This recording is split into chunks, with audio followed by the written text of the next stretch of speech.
හරි. එතකොට අපි මානව සම්පත් කළමනාකරණයේ පාඩමනේ කර කර හිටියේ. ආ බලන්න මං කිව්වේ දැන් 21 ළමයින්ට දැන් විභාගේ කල් ගියේ එකේ ඵල විපාක පේනවනේ. දැන් වෙනදා ක්ලාස් එක පටන් ගන්නකොට ළමයි ටික තේරෙන්න ඇවිල්ලා. දැන් උන්ට ක්ලාස් එකට එන්නත් බෑ ඔය. නෑ. දැම්මම නිකන් අර මන්දගාමී වෙලා නිකන් එහෙන් මෙහෙන් යන ලයින් එකකටපත් වෙලා තියෙනවා. දැන් අපි මානව සම්පත් කළමනාකරණයේ ටියුට් එකේ අපි රිවිෂන් එකේ කරපු පාඩමක්. සමහර විට ඒක කරපු නිසා ඒ සියලු කොටස් ටික හරියට මතකෙින්ද දන්නේ නැහැ. දැන් බලන්න මට කියන්න අපි එදා කොතෙන්ට එනකන් කතා කරාද ඔගේ? මානව සම්පත් සැලසුම්කරණය කරාද? අද පටන් ගන්න තියෙන මාතෘකාව මොකක්ද කියන්නකෝ?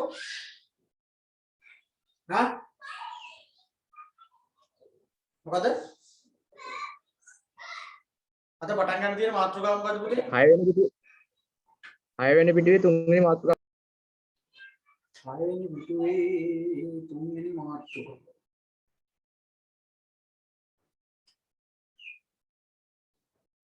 නෑ එහෙම එකක් නෑනේ.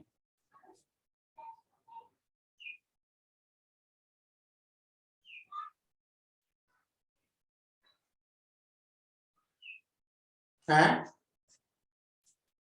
ඒ කියන්නේ මට කියන්නකෝ මානව සම්පත් සැලසුම්කරණය කියන එකේ ඔක්කොම ටික ඉවරද? සාමාන්‍ය කාර්යයක් ඉවරට කරලානේ නවත්තන්නේ. මානව සම්පත් කළමනා සැලසුම්කරණය කියන එකේ කොටස් ටික ඉවරද? අද තියෙන ආකර්ෂණයද එතකොට? නෑ සර්. නෑ සර්. එන 6 පිටුවේ 8ම ටික. ආය කියන්නේ මානව HRP වලට දාලා පියවර ටික ලියලාද තියෙන්නේ? ඔව් සර්. එතන යටද තියෙන්නේ? ඔව්.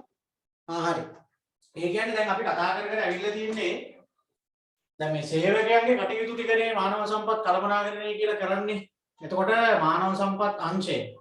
එතකොට ඒකේ ප්‍රධානියා මානව සම්පත් කළමනාකරු. එතකොට එයාට පැවරලා තියෙන රාජකාරිය තමයි මේ ආයතනයේ සමස්ත සේවකයන් හා සම්බන්ධ කටයුතු ටික.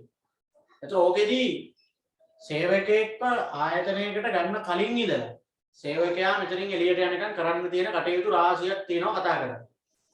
එතකොට අපි කිව්වා මානව සම්පත් කළමනාකරුවෙක් හැටියට කරන්න ඕනේ පළවෙනිම වැඩේ තමයි රැකියා නිර්මාණයක් කරන්න ඕනේ. ඒ කියන්නේ ජොබ් හදන්න ඕනේ. සේවකයෝ ගන්න නම් ජොබ් තියෙන්න එපා, වේකන්සි තියෙන්න එපා. රැකියා හදන්න. ඊළඟට හදපු රැකියාව ගැන විග්‍රහයක් විශ්ලේෂණයක් කරා. එතෙන්දී රැකියා විස්තරය, රැකියා පිළිවිතරය මේ දෙක හැදුවා. ඊට තුන්වෙනි කාර්යය හැටියට තමයි අපි ආවේ මානව සම්පත් සැලසුම්කරණයක් කරන්න කියන්නේ. ඒ කියන්නේ අනාගතයේදී තමන්ගේ ආයතනයට කොච්චර සේවකයෝ ටිකක් ඕනිද කියන එක HR මැනේජර් වර්තමානයේදී දකින්න ඕනේ. සේවකයෙක්ගේ පුරප්පාඩුවක් වුණාට පස්සේ ඒ පුරප්පාඩුව පුරවන්න දඟලලා හරියන්නේ නැහැ. හරි?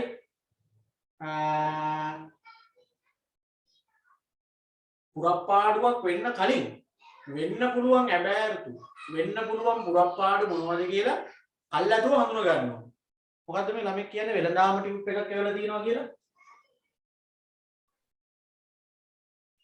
අර මානව සම්පත් කළමනාකරණයේ ටියුබ් එක නෑ කියපු ළමයි දෙන්නෙක්ට මම ආයි පාරක් යවුවා. තව ළමෙක් දැන් මේ මැසේජ් එකක් දාලා තිබුණා මට WhatsApp එකට දාන්න මොකද්ද වෙලා තියෙන්නේ කියලා. ඒතකොට ටියුබ් එක එවන්න පුළුවන්. අර සමහර තව ළමෙක් ආයතනයෙන් ඇවිල්ලා මාරු කරගෙන ගිහිල්ලා තිබ්බා. හරි. ඒ කියන්නේ අනාගතයේදී එන්න තියෙන පුරප්පාඩු මොනවද කියලා HR මැනේජර්ට කල් තියා ගියා ගන්න පුළුවන් වෙනවා. එහෙම සැලසුම්කරණයක් එයා ගාව තියෙනවා. ඒක තමයි මානව සම්පත් සැලසුම්කරණය කියලා කරේ. එතකොට ඒකෙදී අපි හඳුනා ගන්නවා ඉදිරියේදී අපේ ආයතනයේ ඇති වෙන පුරප්පාඩු මොනවාද? සහ ඒ පුරප්පාඩු ටික පුරවන්නේ කොහොමද කියලා. හරි. ටියුබ් ගන්න නාලන්දාවේ පුළුවන්ද කියලා අහනවා. නාලන්දාවේ තියෙනවද දන්නේ නැහැ. කෝල් එකක් දීලා අහලා බලලා තියෙනවා නම් ගත්තා ඇති. දැන් මොකද ගොඩක් ළමයි ටියුබ් කරන් ඉවර නිසා යාවුපුට එක ඉවරද දන්නේ නැහැ. මම හිතන්නේ ඇති. හරි. කියන්නේ තාමත් ඉන්නවද ටියුබ් ගත්තේ නැති ළමයි? ගන්න ටක් ගාලා පොඩ්ඩක් ආයතන වලට යද්දි කතා කර තක්ෂිලා වෙනක් නැහැ. නාලන්දාවේ තියෙනවද දන්නේ නැහැ. හරි. හරි. හරි ගිය සතියේ එක YouTube එකට දාන්නම්කෝ. දැන් එතකොට මේ මානව සම්පත් සැලසුම් කරන්නේ. ඒ කියන්නේ අපි කර කර කි. එතකොට ඒකෙදී අපි කිව්වේ අනාගතයේ ඇති වෙන පුරප්පාඩු වර්තමානයේදී හඳුනගන්න. එතකොට ඕක කොහොමද එහෙම හරියටම කියන්නේ? අනාගතයේදී වේකන්සි මෙච්චරක් එනවා කියන්නේ. අනාගතයේදී ආයතනයේ තියෙන පුරප්පාඩු ටික කොහොමද වර්තමානයේදී හරියටම කියන්නේ? ඒ කියන්නේ ශාස්ත්‍ර බලන්න. නෑ එහෙම නෙමෙයි. ඉතින් මේකත් කළමනාකරන තියරි අනුව යම් යම් සාධක මත අපිට පුළුවන් අනාගතයේ තියෙන පුරප්පාඩු ටික වර්තමානයේදී කියන්න. මේ පුරප්පාඩු ටික හඳුනගෙන හරියන්නේ නැහැ. ඒක පුරව ගන්න. මේ වේගන්සි ටික ෆිල් කරගන්න ඕනි කරන උපාය මාර්ගත් අපි දැම්මම හදන්න ඕනේ. ඒක තමයි මානව සම්පත් කළමනාකරණයක් තියෙන ආයතනවල වෙන්නේ. දැන් සේවකයන්ගේ කටයුතු කියන ඒවා හැම ආයතනයක්ම කරාට මානව සම්පත් කළමනාකරණය කියන දේ හැමෝම කරන්නේ නැහැ. ඒකනේ දැන් අපි මේ උගන්වන්නේ ඒක එහෙම කරන්න කියන්නේ. දැන් ගොඩක් ආයතන වල අපි දන්නවා සේවකයෝ අයින් වෙලා ගියාම තමයි තදියමේ සේවකයෝ හොයන්නේ. සේවකයා ගිහිල්ලා නිවාඩු ගිහිල්ලා වෙන්න නැහැ කියයි අරක මේක ඊට පස්සේ තමයි මේ වේකන්සිය හොයන්නේ. එහෙම වෙන්නේ මානව සම්පත් කළමනාකරණයක් හරියට නැහැ. මොකද පොඩි පොඩි ආයතන වල එහෙම HR මැනේජර් කියලා කෙනෙක් වෙනම මානව සම්පත් කළමනාකරණ අංශය කියලා අංශයක් වෙනම එහෙම නැහැ. ඔය ඉන්න මැනේජර්මනේ සේරම කරන්නේ. ඒක නෙවෙයි අපි මේ උගන්වන්නේ. කළමනාකරණ තියරි වලට අනුව බිස්නස් එකක් කරනවා නම් මානව සම්පත් කටයුතු වලට වෙනම අංශයක් තියෙන්න ඕනි. ඒකට වෙනම මැනේජර් කෙනෙක් ඉන්න ඕනි. ඒතර එයාගේ වැඩ තමයි මේක. එන්න තියෙන පුරප්පාඩු කලින් අඳුරගෙන ඒ පුරප්පාඩු ටික කොහොමද සපුරගන්නේ කියන එකත් වර්තමානයේදීම හදන්න උපාය මාර්ග. එතකොට පුරප්පාඩුව වෙනකොටම ඒක ගන්නට ෆිල් වෙනවා. ආයතනයේ කටයුතු මොහොතකටවත් නවත්තන්න ඕනේ නැහැ. හදිසි බඳවා ගැනීම කරන්න ඕනිත් නැහැ. ලස්සනට වැඩේ යනවා. එතකොට ඕකේදී අපි කිව්වා දැන් පියවර ටිකක් තියෙනවා. මානව සම්පත් සැලසුම් කරන්නේ කියන දේ කරනකොට අනුගමනය කරන්න ඕනේ පියවර ටිකක් තියෙනවා. මුලින්ම මානව සම්පත් ඉල්ලුම පුරෝගතනය කරන්න කිව්වා. ඒ කියන්නේ අනාගතයේදී අපේ ආයතනයේ සේවකයෝ කීයක් ඕනිද කියලා බලන්න කිව්වා. ඒක බලද්දි මෙන්න මේ සාධක ගැන බලන්න කියලා යටින් දීලා තියෙනවා. අර පේන බලන්න ශාස්ත්‍ර බලන්න ඕනේ නැහැ. කළමනාකරණයට අනුව මෙන්න මේ දේවල් අනුව අපිට කියන්න පුළුවන් ඉදිරියේදී පුරප්පාඩු ඇති වෙන ප්‍රමාණය. ඉල්ලාස්වීම කොහොමද? ඉල්ලාස්වීම කොච්චරද? විශ්‍රාමයන් කොච්චර තියෙනවද? ඒවා ඉතින් කිව්ව හැකිනේ කලින්. 60 ළඟ කට්ටිය ආයතනය තුල ඉන්නවා නම් ඒගොල්ලෝ හෙට අනිද්දා විශ්‍රාම යනවා. ඒතර එතන ඉස් වෙනවා. මාරු වීම ඉල්ලලා තියෙන කට්ටිය කීයක් ඉන්නවා? ප්‍රසූත නිවාඩු ඉල්ලලා තියෙනවද කී දෙනෙක්? ඒවනේ දිග නිවාඩු. එතකොට ආයතනයේ දැනට තියෙන ඉල්ලුම කොයි වගේද? දැනට තියෙන ඉල්ලුම අනුව අපිට තීරණය කර හැකි ඉස්සරහට තව සේවකයෙකු ඕනි වෙනවද නැද්ද කියන. ඉදිරියේදී කරන්න බලාපොරොත්තු වෙන ඉලක්ක සැලසුම් මොනවද? අපේ හිතේ මොන හරි ප්ලෑන් තියෙනවා නම් ඉදිරියේදී ක්‍රියාත්මක කරන්න ව්‍යාපාරය තුල ඒ ප්ලෑන් වලට අනුව අපිට හිතුවේ හැකි දැන් මම හිතාගෙන ඉන්නවා මගේ ආයතනයේ තව ශාඛාවක් විවෘත කරන්න. එහෙනම් ඒකට මට තව සේවකයෝ 20ක් ඕනි වෙනවා. අන්න අනාගතයේ ඇති වෙන පුරප්පාඩු අද කිව්වේ. ඊළඟට ඒ සාධක අනුව ඉල්ලුම පුරෝගතනය කරලා අපිට පේනවා එහෙම බැලුවාම අපිට සේවකයෝ 20ක් වගේ ගන්න වෙන තත්ත්වයක් තියෙනවා. ඉල්ලුම පුරෝගතනයෙන් අපි හොයාගත්තා. ඊළඟට සැපයුම ඇස්තමේන්තු කරන්න. අපිට 20ක් ඕනි වුණාට හරියන්නේ නැහැ. අපිට ශ්‍රමය සපයන්න කීයක් ඉන්නවද දන්නේ නැහැ. අපිට ශ්‍රමය සපයන්න ඒ අපිට ඕනි කරන අබෑරුතු 20 පුරවා ගන්න තියෙන හැකියාව අපි බලන්න ඕනේ. ඒක ඉතින් අභ්‍යන්තර සාධක බාහිර සාධක අනුව බලන්න කියලා කිව්වා. අභ්‍යන්තර සාධක කියන්නේ ඇතුළෙන්ම මේක පුරව ගන්න තියෙන අවස්ථාවන් ටික. පිටින් මේක පුරව ගන්න අපිට කොයිතරම් chance එකක් තියෙනවද ඒ ටික බලන්න.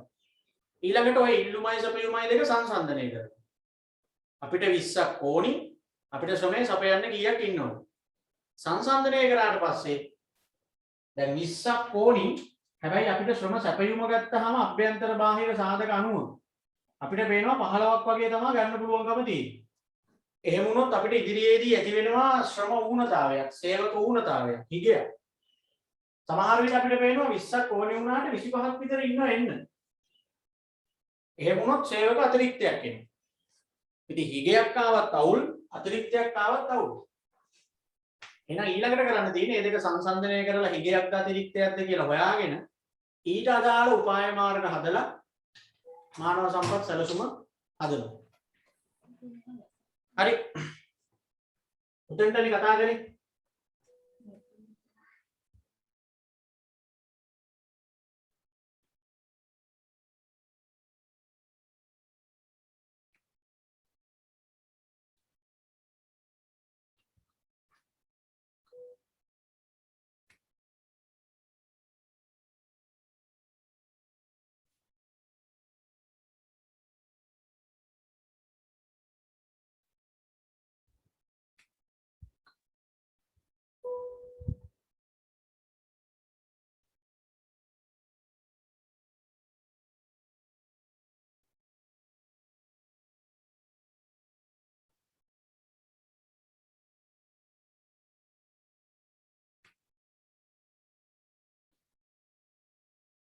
හරිද? අතිරික්තයක් ආවොත් කරන්න දේවල් අපි හදා ගන්න ඕනි. හිගයක් ආවොත් ඒක හදන්න දේවලුත් ඒකට පිළියමකුත් යොදා ගන්න ඕනි. ඒ ටික තමයි අපිට අද ලියන්න ඇත්තේ. මිනිස් බල සැලසුම හැදුවට පස්සේ ඒකෙන් මෙන්න මේ තොරතුරු එතකොට අපිට හොයාගත්ත හැකියි. හරි. පවතින මුරු පුරප්පාඩු කීයද කියලා එතකොට මිනිස් බල සැලසුමේ තියෙනවා. මොන වගේ ශ්‍රමිකයෝද ඕනි කියන එක මේකේ එතකොට සඳහන් වෙනවා. දැන් අපි මිනිස් බල සැලසුම හැදුවට පස්සේ මම කියන්නේ. මිනිස් බල සැලසුම් කරණය කියන දේ කරාම ලැබෙන දේනේ මිනිස් බල සැලසුම කියන්නේ. ඒත් මිනිස් බල සැලසුමක මේ දේවල් තියෙනවා. මානව සම්පත් අවශ්‍ය වෙන කාල සීමාව කොච්චරද? අවශ්‍ය වෙන ශ්‍රමික වර්ගය. මේ ඔක්කොම මානව සම්පත් සැලසුම් කරණයෙන් පස්සේ අර හැදෙන මානව සම්පත් සැලසුම කියන එකේ තියෙනවා. ඉතින් දැන් උතන අපිට ඊළඟට අහන්න පුළුවන් දේ තමයි දැන් අර මෙතන වෙන්න පුළුවන් ප්‍රතිඵල දෙකක්. සමහර විට සේවක ඌනතාවයක් වෙන්න පුළුවන්, සමහර විට අතිරික්තයක් වෙන්න පුළුවන්. ඒත් අපි බලන්න ඕනේ ඌනතාවයකදී ගත හැකි ක්‍රියාමාර්ග මොනවද, අතිරික්තයකදී ගත හැකි ක්‍රියාමාර්ග මොනවද කියලා. ඌනතාවයකදී මොනවද කරන්න පුළුවන්, අතිරික්තයකදී මොනවද කරන්න පුළුවන්. දැන් මුලින්ම බලමුකෝ අතිරික්තයකදී කරන්න පුළුවන් ඒවා. දැන් රිවිෂන් වල උගන්වපුවා එහෙම මතක නම් චුට්ටක් කියන්න බලන්න සේවක අතිරික්තයකදී මොනවද සාමාන්‍යයෙන් ආයතනයකට ගත හැකි ක්‍රියාමාර්ග. එහෙම නැත්නම් කරන්න පුළුවන් දේවල්. ඉතින් අපිට පේනවා මිනිස් බල සැලසුමට අනුව අපි හොයාගත්ත අනාගතයේදී ආයතනයේ සේවක අතිරික්තයක්. ඒ කියන්නේ සේවකයෝ වැඩි කේස් එකක් තමයි තියෙන්නේ. එහෙම වැඩි වගේ පේනවා නම් මොනවද කරන්න පුළුවන් දේවල් කියලා අහනවා. දැන් කියන්න බලන්න මොනවද කරන්න පුළුවන් දේවල්? ගංගාවයි මේ. ඈ? දැන් කරන්න පුළුවන් දේවල් එකක් දෙකක් කියන්න බලන්න. වෙනත් අංශ කරා මාරු කිරීම සේවකයන්. ඒක කරන්න පුළුවන්. ඒ කියන්නේ අපේම තියෙන වෙන වෙන අංශ වලට මාරු කරලා යවන්න පුළුවන්. ආයෙන ලියන වෙනත් අංශ වලට මාරු කර යැවීම. වෙනත් අංශ වලට මාරු කර යැවීම. වෙන අංශ වලට මාරු කරලා යවන්න පුළුවන්.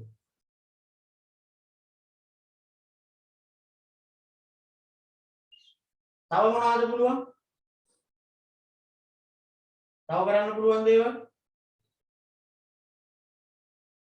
తాවකාලික සේවය ඉවත් කිරීම. ඒකත් පුළුවන්. తాවකාලික සේවකයන් ඉවත් කිරීම. తాවකාලික සේවකයන් ඉවත් කිරීම.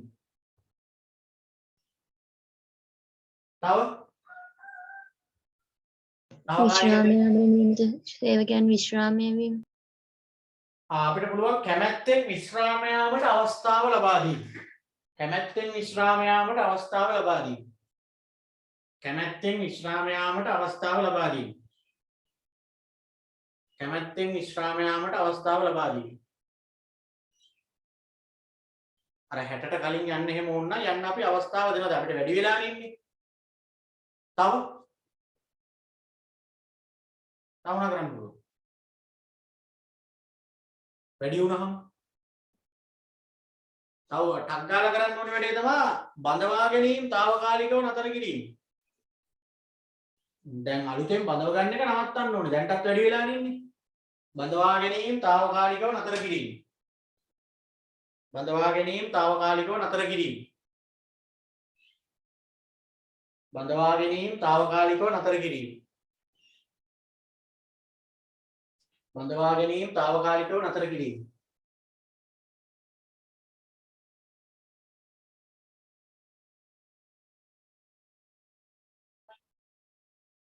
තව ඉතින් අවසාන වශයෙන් අපිට ලියන්න පුළුවන් ඒක ඉතින් සාමාන්‍ය ලේසි එකට කරන්නේ නැහැ. නීත්‍යානුකූලව සේවකයන් ඉවත් කිරීම. සාමාන්‍යයෙන් අයින් කරාම ප්‍රශ්න ඇති වෙනවනේ. ඒක මානුෂීයත් නැහැනේ. ඒ නිසා ඉතින් අර කරගන්නම දෙයක් නැති වුනහම තමයි මේ වැඩේ කරන්නේ. නීත්‍යානුකූලව සේවකයන් ඉවත් කිරීම. නීත්‍යානුකූල පදනමකට වැඩි සේවකයෝ ටික අයින් කරලා දාන්න. ඔන්න සේවක අතිරික්තයකදී කරන්න පුළුවන් දේවල්.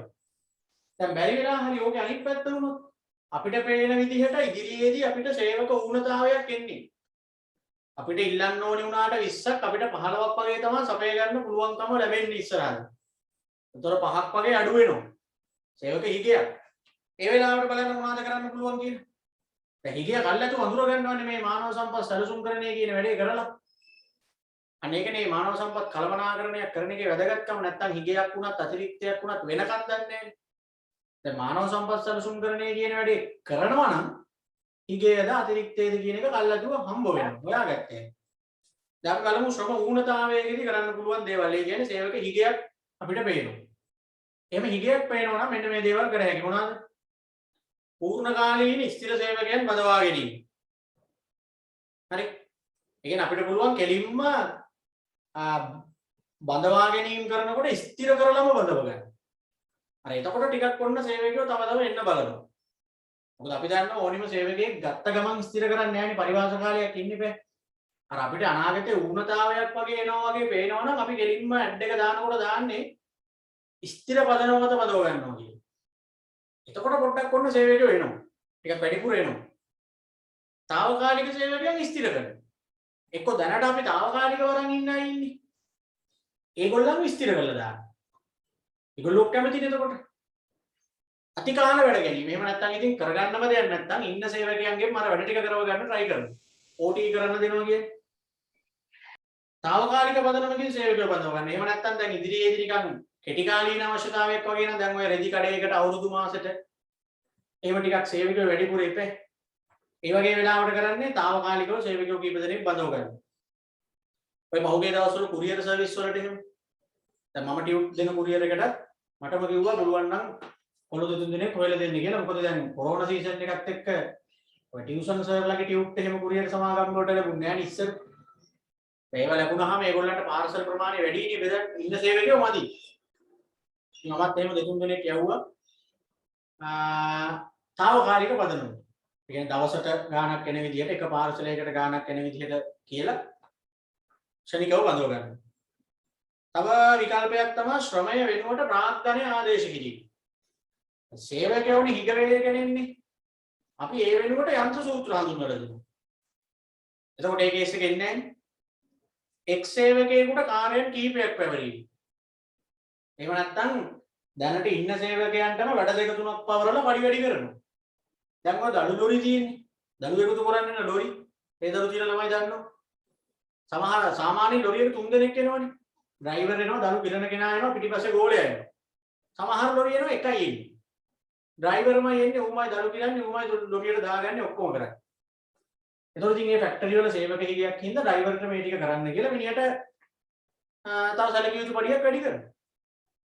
ආයතනයේ අත්‍යවශ්‍ය නොවන අංශ වසා දැමීම.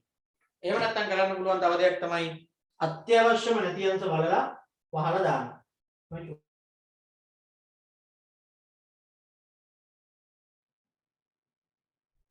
හරි. එතකොට මානව සම්පත් සැලසුම් කරණයෙන් පස්සේ දැන් මේකෙදී අපි හොයාගන්න ඕනේ එන්න තියෙන පුරප්පාඩු ටිකයි ඒ පුරප්පාඩු ටික කොහොමද සම්පූර්ණ කරන්න කියන එකයි දැන් අපි තීරණය කරලා ඉවරයි. දැන් ඔය කතන්දරේ දන්නේ ආයතනයේ ඉන්න මානව සම්පත් කළමනාකරුවෝ විතරනේ. තමන්ගේ ආයතනයේ මේ වගේ පුරප්පාඩු ටිකක් ඉදිරියේදී එනවා. ඒ පුරප්පාඩු ටික පුරවන්නේ මෙහිමයි කියන එක එයා දැන් හිතේ තියාගෙන ඉන්නේ. දැන් එහෙම හරියන්නේ නැහනේ. එයා විතරක් ඕක දැනන් හිටියට දැන් ඔය පුරප්පාඩු ටික පිර වෙන්නේ නැහනේ. එහෙනම් එයා දැන් කරන්න ඕන ඊළඟ වැඩේ තමයි තමන්ගේ ආයතනයේ මේ ඇති වෙන පුරප්පාඩු ගැන අනිත් අයව දැනුවත් කරන්න ඕනේ. දැනුවත් කිරීමක් විතරක්ම නෙමෙයි පොළඹවා ගැනීමක් කරන්න ඕනේ. දැනුවත් කිරීමක් හා පොළඹවා ගැනීමක් කරන්න ඕනේ. ඒ කියන්නේ අපේ ආයතනයේ මෙන්න මේ පුරප්පාඩු ටික වෙනවා කියන එක දන්වලා මේ පුරප්පාඩු සඳහා සේවකයන්ව ගෙන්න ගන්න, අද්දව ගන්න දෙයක් කරන්න ඕනේ. 20ක් එනවා වේකන්සි. මේ 20 පුරව ගන්න එපා. මේකට සේවකයෝ අද්දව ගන්න ඕනේ. පොළඹව ගන්න ඕනේ. ඉතින් අන්නේ විදිහට පොළඹවා ගන්න පුළුවන් ආකාරයට පෙළඹවීමක් ඇති වෙන ආකාරයට මේ පුරප්පාඩු පිළිබඳ දැනුම් දීමක් මානව සම්පත් කළමනාකරු කරන්න ඕනේ. එයාට ඕක දෙවිදිහකට දැනුම් දෙන්න පුළුවන්. ඒ දැනුම් දීමට පොළඹවා ගැනීමට අපි මානව සම්පත් කළමනාකරණය කියන්නේ ආකර්ෂණය කරගන්නවා කියන්නේ.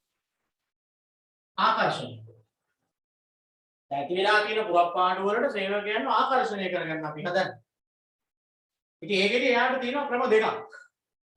ඕනනම් පුළුවන් ආයතනයේ ඇතුලේ ඉන්න අයට මේක දැනුම් දීලා බලන්න. ඇතුලේ ඉන්න අයට මේ පණිවිඩය දීලා බලනවා මුලින්ම. ඇතුලෙන් පුළුවන්ද කියලා මේකෙන් ටිකක් කවර් කරගන්න. එහෙම බැරි නම් බාහිර පාර්ශවයන් හරහා පිටස්තරයන්ට මේ පණිවිඩය දෙනවා. ඒක තමයි අභ්‍යන්තර ආකර්ෂණ මාර්ග හා බාහිර ආකර්ෂණ මාර්ග. ඇතුලේම ආයත කියලා පුරවන්න නම් කමන්නේ නැහැ. ඇතුලේම ආයත කියලා පුරවන්න කියන්නේ මෙහෙමනේ. ඇති වෙලා තියෙන පුරප්පාඩු ගැන ඇතුලේ ඉන්න අයට ඉස්සලා කියනවා. මෙන්න මෙහෙම වේකන්සි ටිකක් අපේ ආයතනයේ තියෙනවා කියලා.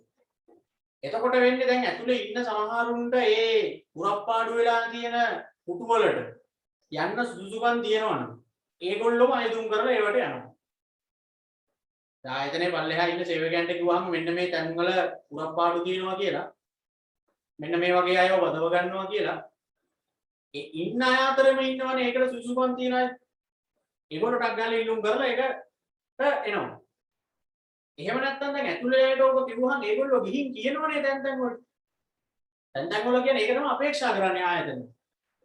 දැන් එතකොට තම තමන්ගේ දන්න කියන අයට යාළුවන්ට එහෙම කියනවනේ මෙන්න මේ අපි වැඩ කරන ඔෆිස් එකේ මේ වගේ වේකන්සි තියෙනවා කියලා.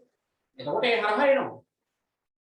ඔක තමයි අභ්‍යන්තර ආකර්ෂණ. එහෙම නැත්නම් ඉතින් පත්තරේ දාලා වෙබ්සයිට් වල දාලා බෝඩ් කෑලි ගහලා ඒ වගේ එක එක ක්‍රම හරහා කොහොම හරි මේ විශ්ස පුරව ගන්නවා. ඒ සඳහා රැකියා අපේක්ෂකයන් ආකර්ෂණය කරගන්න තමයි දැන් අපි හදන්නේ.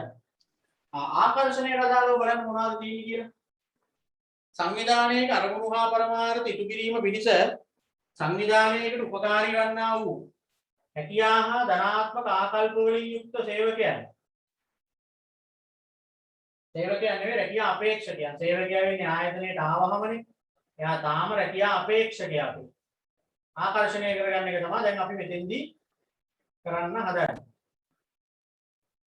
ඕකට අදාළවත් තියෙනවා පාඩම් කරගන්න ඕනි දැන් කීපයක්. එකක් තමයි ආකර්ෂණ ක්‍රියාවලියේ පියවර ටික.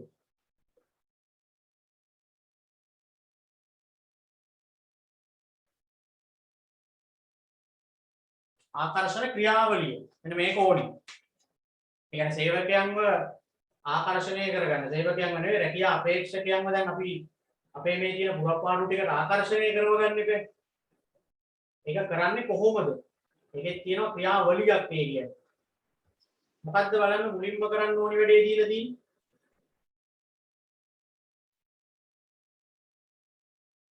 මුලින්ම කරන්නලු ඉස්සෙල්ලා හරියට රැකියා අබෑරතු හඳුනගන්න.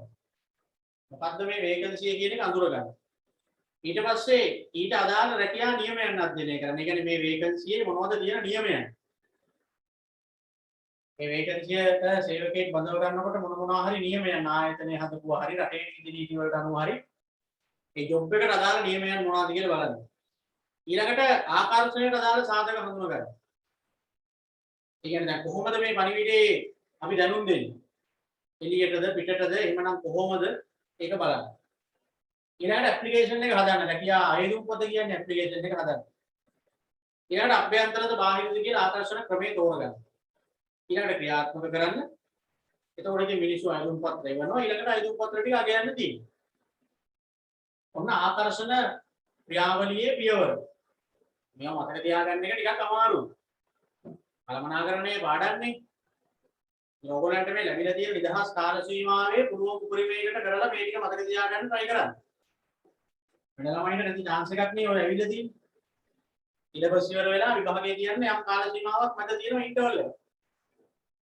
එතකොට ඉඳ වෙලා ඉන්න ළමයින්ට හරියට පාඩම් සෙට් කරලා නැති ළමයින්ට මොරාල් තියෙනවා.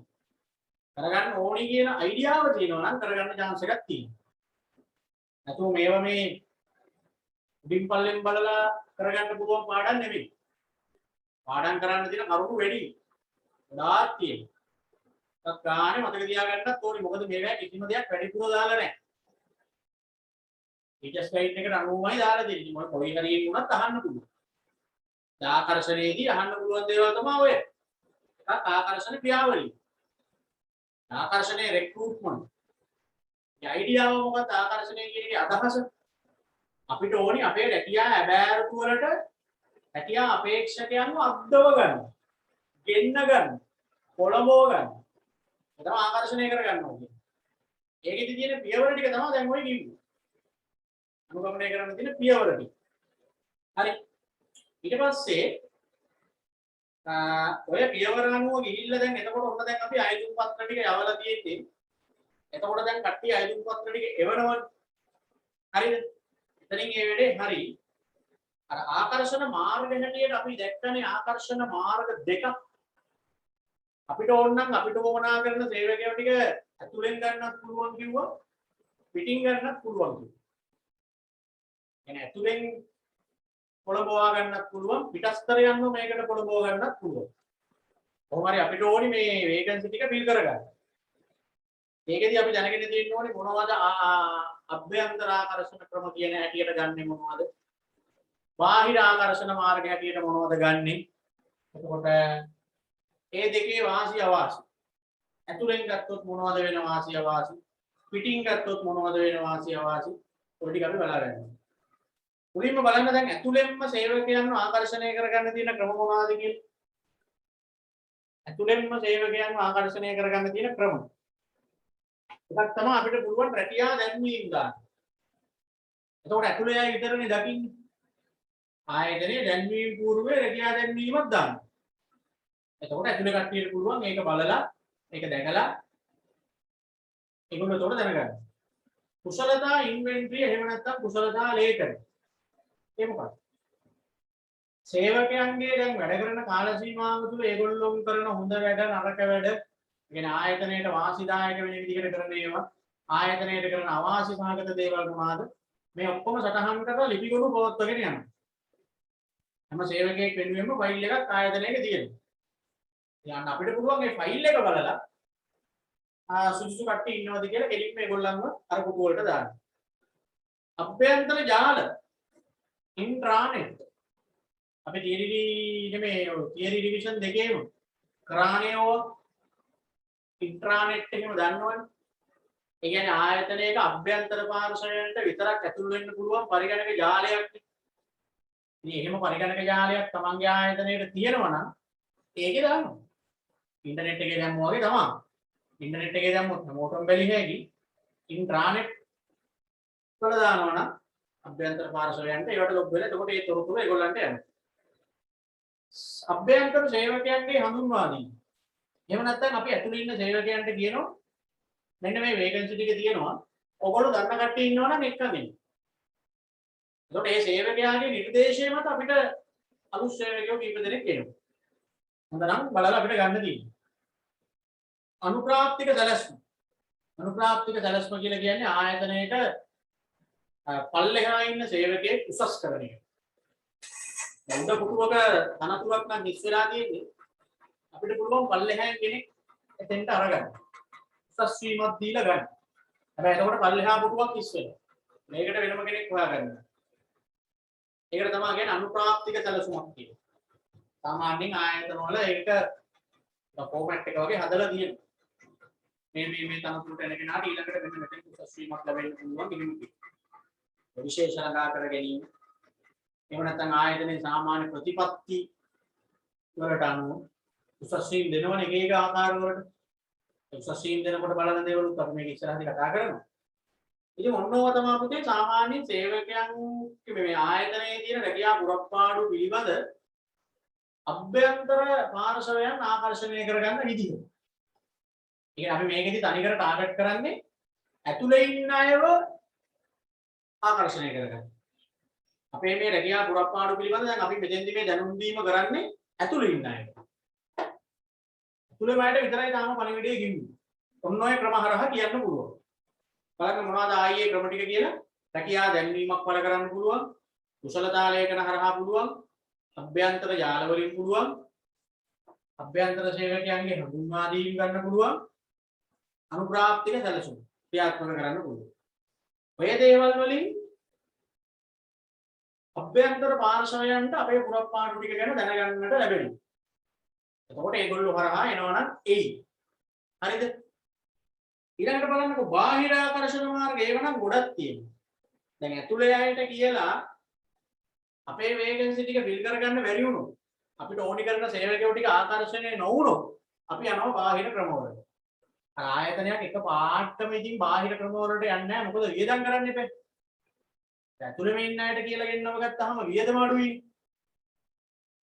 දැන් ගොඩාක් වෙලාවට දැන් ඔය යම් කිසි තැනක ජොබ් එකක් කරන කෙනෙක් නම් ඒගොල්ලන්ට පුළුවන් වේකන්සි එකක් ආවොත් Taman දන්න කෙනෙක්ව එතෙන්ට අනියුක්ත කරන්න.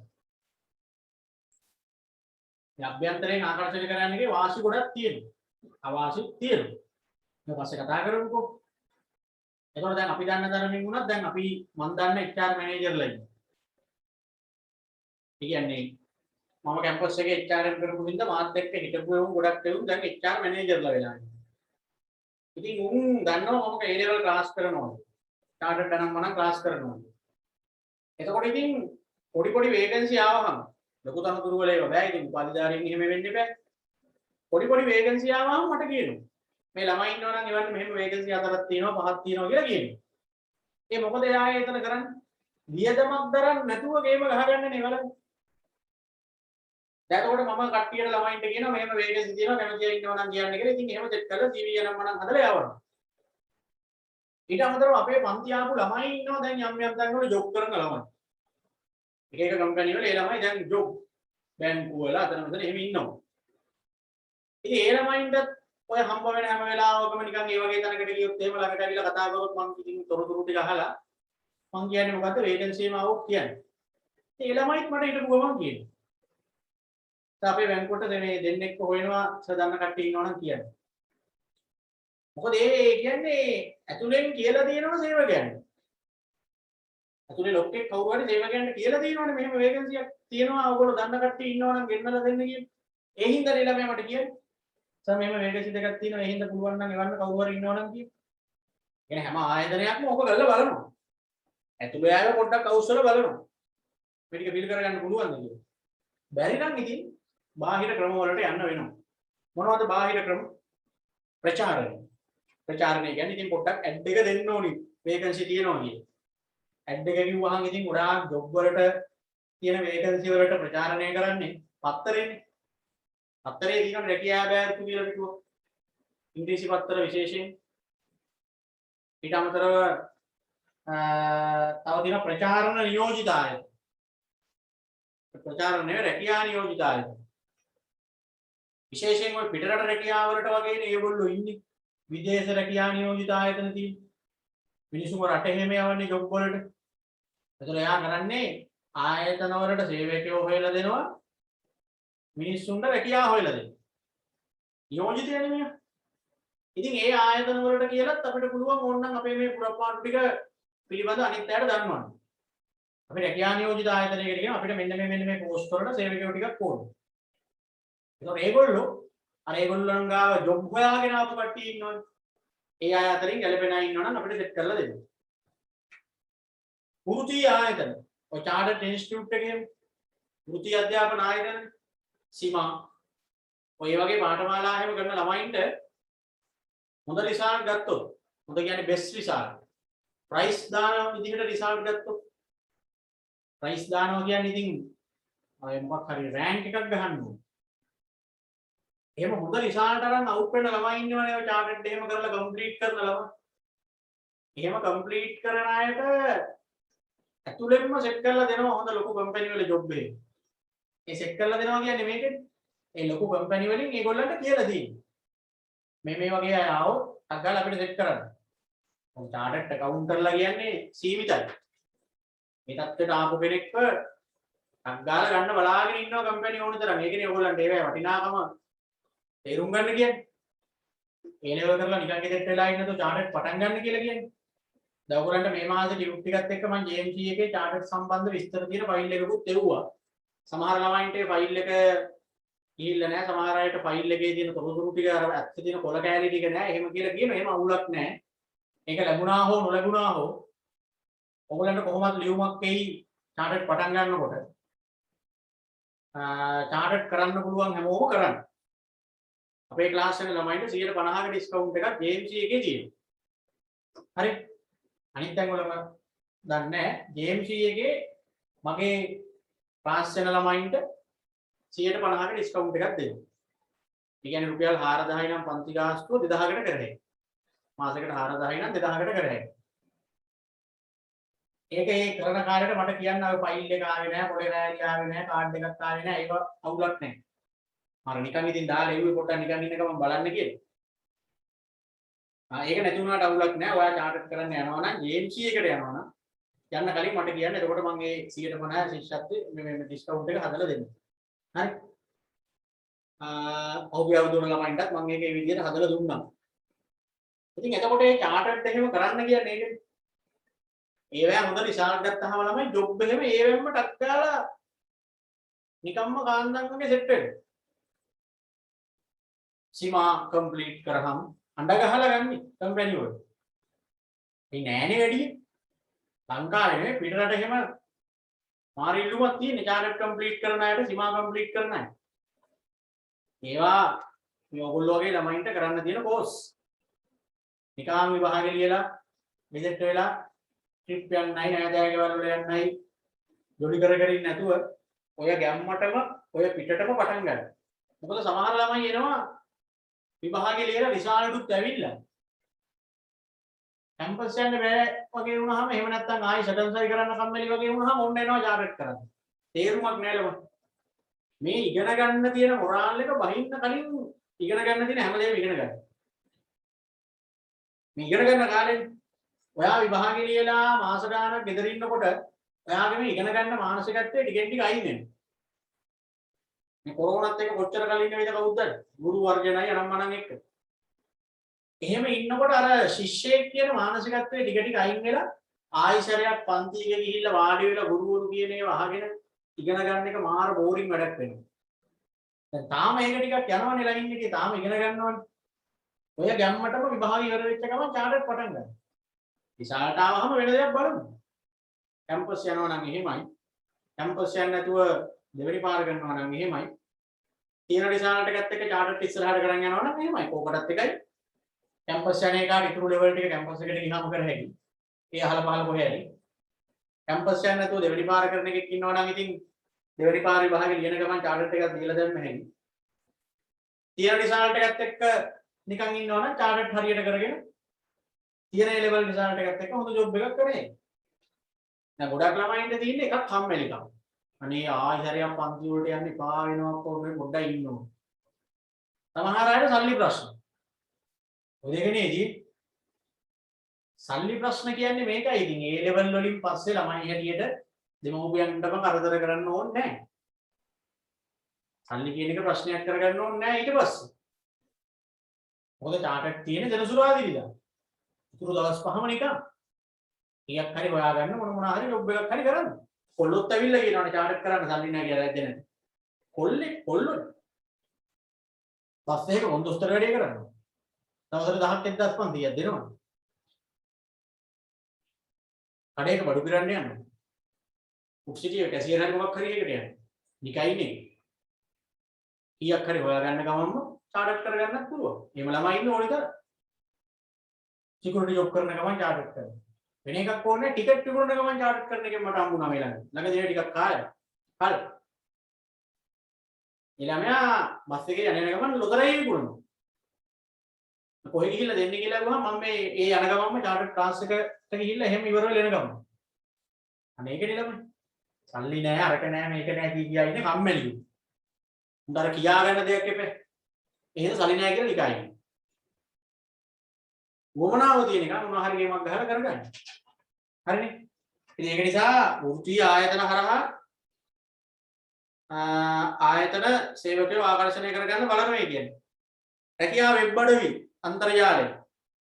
දැන් ඉස්සර නම් සාමාන්‍යයෙන් ජොබ් වල වේකන්සි එහෙම පත්තරේනේ ගොඩක් යන්නේ. දැන් මිනිස්සු පත්තරේ කියවන්නේ නැහැනේ. දැන් ඒ හින්දා ගොඩාක් ඔය වේකන්සි අනම්මනම් කතන්දර තියෙන්නේ මොකේද? දැන් හැම එකම මේ ඉන්ටර්නෙට් කතන්දරත් එක්කනේ යන්නේ. ඒ හින්දා රැකියාව වෙබ් අඩවි තියෙනවා.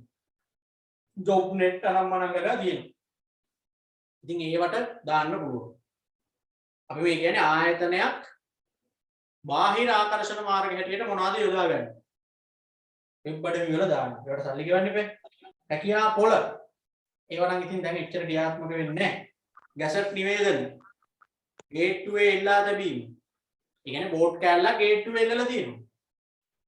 ප්‍රියදුරන් අවශ්‍ය කර දිවේ. වෙළඳ සේවකයින් අවශ්‍ය කර දිවේ. වැටුප මෙච්චරයි. එහෙම කියලා ඒ තමන්ගේ ආයතන පරිශ්‍රය තුල කොහේ හරි ගහලා තියෙනවා. යන එන අයට පේන්නේ. එතකොටත් ආකර්ෂණය වෙනවනේ. ඇවිදෙන්නෝ සහ ලියන්නෝ. ඇවිදෙන්නෝ සහ ලියන්නෝ කියන්නේ සමහරව ඉන්නවා වේකන්සි හොය හොය යනවා. රැකියා හොය හොය යන මිනිස්සු ඉන්නවා. ජොබ් එකක් හොයන්න යනවා කියලා නිකන් ගෙදරින් බහැලා ගිහිල්ලා ඉතින් පාරේ වැටිලා නෑනේ ජොබ්. මොකද්ද මේ ජොබ් එකක් හොයන්න යනවා කියලා ගිහින් කරන්නේ? වෙන මුකුත් නෙවෙයි ඉතින් ඔය තියෙන කම්පැනි බැංකු ඔකට ගිහිල්ලා පොඩ්ඩක් CV එකක් එහෙම හදාගෙන ගිහිල්ලා අහලා බලනවා. මොකද ගියොත් වචනයක් ආවොත් ජොබ් එක. දැන් ඕගොල්ලන්ට වැඩේ තියෙන ඔක්කොටම හපන්නේ අර තියෙන පොස් එක නැති වෙනවනේ ලැජ්ජාව. කොහාටවත් නැති ලැජ්ජාව. හරි. ඒකනේ ලොකුම වෙලා තියෙන්නේ ගොඩක් ළමයින්ට. මේ දැන් පරම්පරාවෙන් මේක ලොකුවටම තියෙනවා.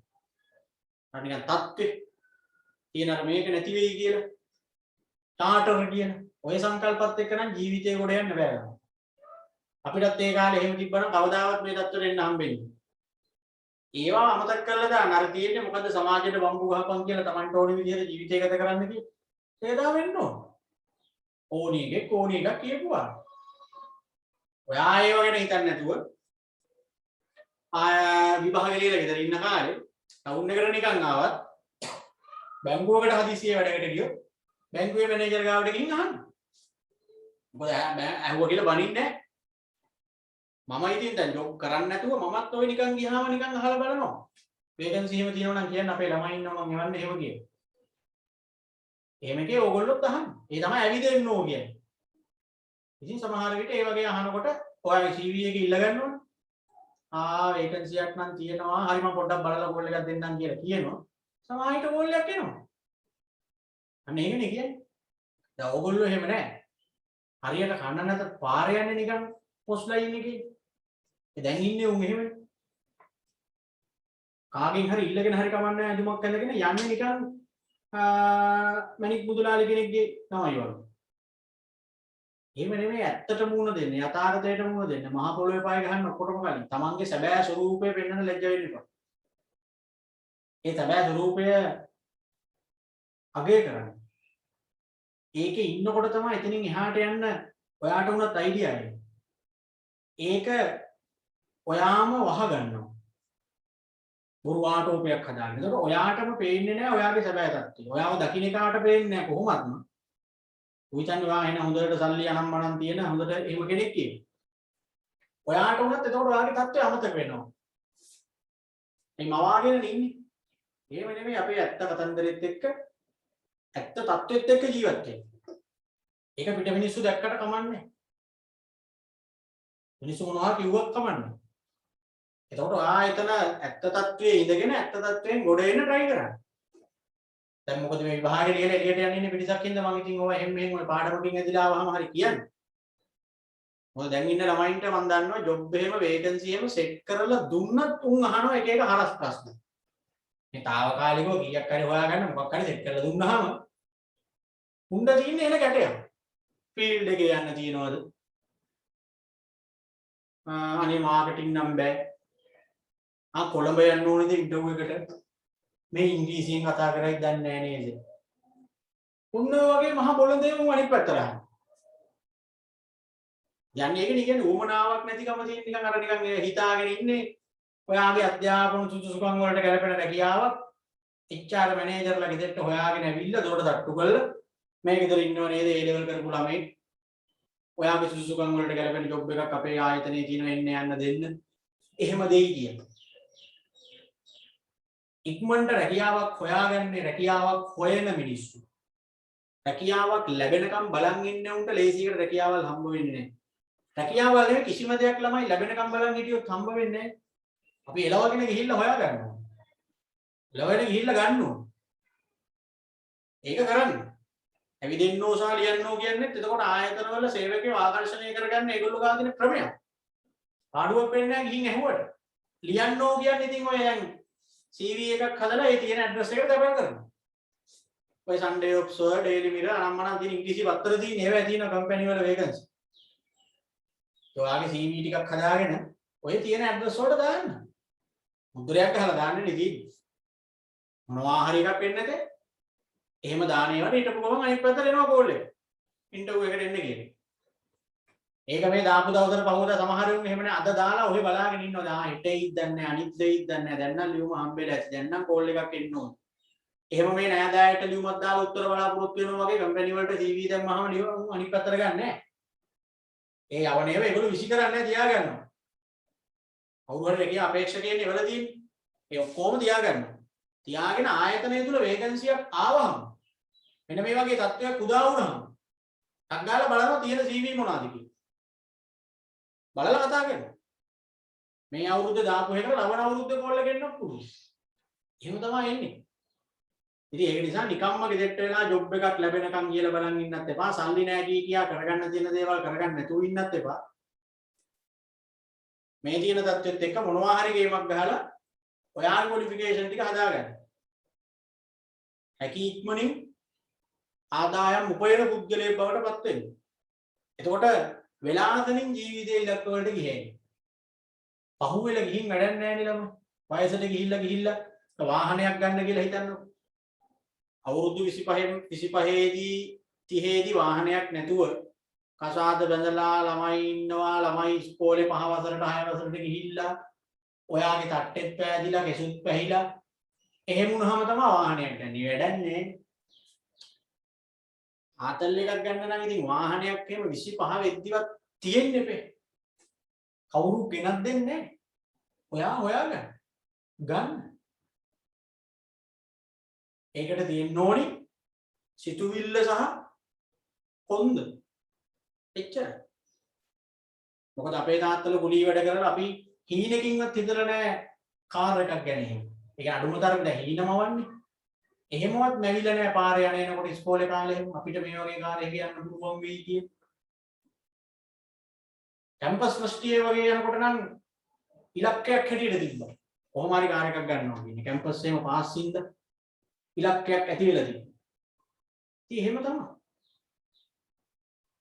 මහන්සි වෙන්න දඟලන්න. ගන්න පුළුවන්. ආර නෙවෙයි ඉතින් ඒකේ ඉලක්කය කියන්නේ. ඉතින් විලාසනින් කරගන්න හැමදේම මේකයි මම කියන්නේ. වයසට යනකම් ඉඳලා නිකන් ඇල්ම ඇරිලා අර නිකන් තිබ්බත් එකයි නැතත් එකයි කාලේට මොකටද තිබිලා. තරුණ කාලේනේ තියෙන ඕනි ට්‍රිප් එකක් යන්න පොඩ්ඩක් නිකන් දන්නේ නැද්ද? අවුරුදු 45 විතර වුණාම පස්සේ ඉතින් වාහනේ තිබ්බත් එකයි නැතත් එකයි බස් එකේ ගිහේ. එහෙමනේ. ඒ හින්දා ඒ ලෙවල් ඉවරයි කියන්නේ ඔන්න ඊළඟ අය ටක් ගාලා ඔරුවට එන්න ඕනි අයිඩියාව තමයි නිකන් ගෙදර ඉන්නයි යාළුවන්ගේ ගෙවල් වල ඇවිදින්නයි නෑදෑයගේ ගෙවල් වල යන්නයි නෙමෙයි. දැන් ඉතින් කීයක් හරි හම්බ කරන්න හිතන්න ඕන. දැන් ඉතින් හැකි ඉක්මනට කී හරි හම්බ කරන්න ඕනේ. යන්නේ සිතුවිල්ල දාගන්න.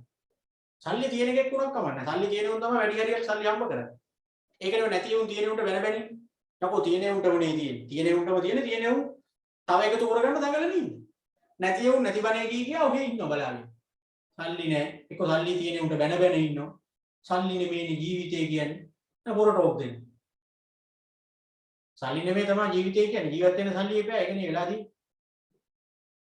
ඒක නිසා හැකි ඉක්මනින් සල්ලි හොයන්න ඕනේ කියන සිතුවිල්ල ඒ ලෙවල් වලින් පස්සේ ඇති කරගන්න. ඒක විභාගය හරහා කැම්පස් එකට ගිහිල්ලා එහෙම යනවා නම් එහෙමයි. නැත්තම් වෙන මොකක් හරි කොටක් පෑදී. මොකද කැම්පස් යන එක වුණත් රට යන එක වුණත් බිස්නස් කරන එක වුණත් මොනවා කරන එක වුණත් අවසානයේ බලාපොරොත්තුව අතමිට සරු කරගන්නනේ. කාලයන්දලා සැපට ඉන්නනේ ඔය කාගේත් බලාපොරොත්තු. කැම්පස් ගිහිල්ලා උපාධියක් අරගෙන චාටර්ඩ් ඇකවුන්ට් කෙනෙක් වුණත් ඉතින් වෙන්නේ ඔච්චරනේ. හොඳ වැටුපක් ලැබෙනවා. හොඳ පිළිගැනීමක් ලැබෙනවා. ආඩුවේ සැපට ඉන්නව කාලෙමයි. පිටරට එහෙම ගිහින් ඇවිත්. ඕකනේ අවසානයේ හැමෝම කරගන්න බලාපොරොත්තු වෙන්නේ. ඒ නිසා ඔය මේ පාඩමේදී තියෙනවා ඒවා ඔයගලන්ට ගොඩක් ආදර්ශයට ගන්න තැන්. ඇවිදින්නෝ සහ ලියන්නෝ කියන එකෙන් මම දැන් මේ ආවේ. ඒ කියන්නේ ජොබ් හොයාගෙන යන අය ඉන්නවා. ජොබ් වලට ලියන අය ඉන්නවා. ඒගොල්ලන්ගෙන් ගන්න පුළුවන්. තරගකාරී ආයතන වලින් ගැනීම. ඒකත් සමහර ආයතන කරන වැඩක්. ඒක නම් සදාචාරාත්මක නෑ නිකන් සක්කිලි වැඩක්. ඒ වුණාට ඉතින් ඒකත් කරනවා සමහර ආයතන. ඔන්න අභ්‍යන්තර ආකර්ෂණ මාර්ග ටික හරි බාහිර ආකර්ෂණ මාර්ග ටිකත් හරි. කොහොමද ඇතුළෙන්ම සේවකයෝ ආකර්ෂණය කරගන්නේ කියන එකත් හරි. පිටින් කොහොමද සේවකයන්ව ආකර්ෂණය කරගන්නේ කියන එකත් හරි. දැන් ඉතින් ඔය වාසිය වාසි තියෙනවා. දැන් අපි මුලින්ම බලමුකෝ දැන් ආයතනයේ රැකියා අබෑරතු ටික පුරවන්න අපි ඇතුළේට විතරයි කිව්වේ. ඒ කියන්නේ ඇතුළෙන් විතරයි ආකර්ෂණය කරගත්තේ. පිටස්තරයන්ට කිව්වේ නැහැ. එහෙම කරාම තියෙන වාසි මොනවද කියලා අහනවා. අභ්‍යන්තරයෙන් සේවකයෝ බඳව ගත්තාම තියෙන වාසි. බලන්න දින දින ටික සේවකයෝ අභිප්‍රේරණය වෙනවා. ඒ ඇයි ඇතුළෙන්ම ගත්තාම සේවකයෝ ඇයි අභිප්‍රේරණය වෙන්නේ? අභිප්‍රේරණය කියන්නේ ඇතුළේ ඉන්න කට්ටිය අභිප්‍රේරණය වෙනවා. මොකද එතකොට ඇතුළේ ඉන්න සේවකයන්ට හැඟීමක් එනවා මේ ආයතනයේ වේකන්සියක් එහෙම ආවහම ඒක මුලින්ම අපිට chance එකක් දෙනවා කියන එක. හරි. අපිට දැන් එතකොට ඉහළට යන්න පුළුවන්. එහෙම කියලා හැඟීමක් එනවා එතකොට.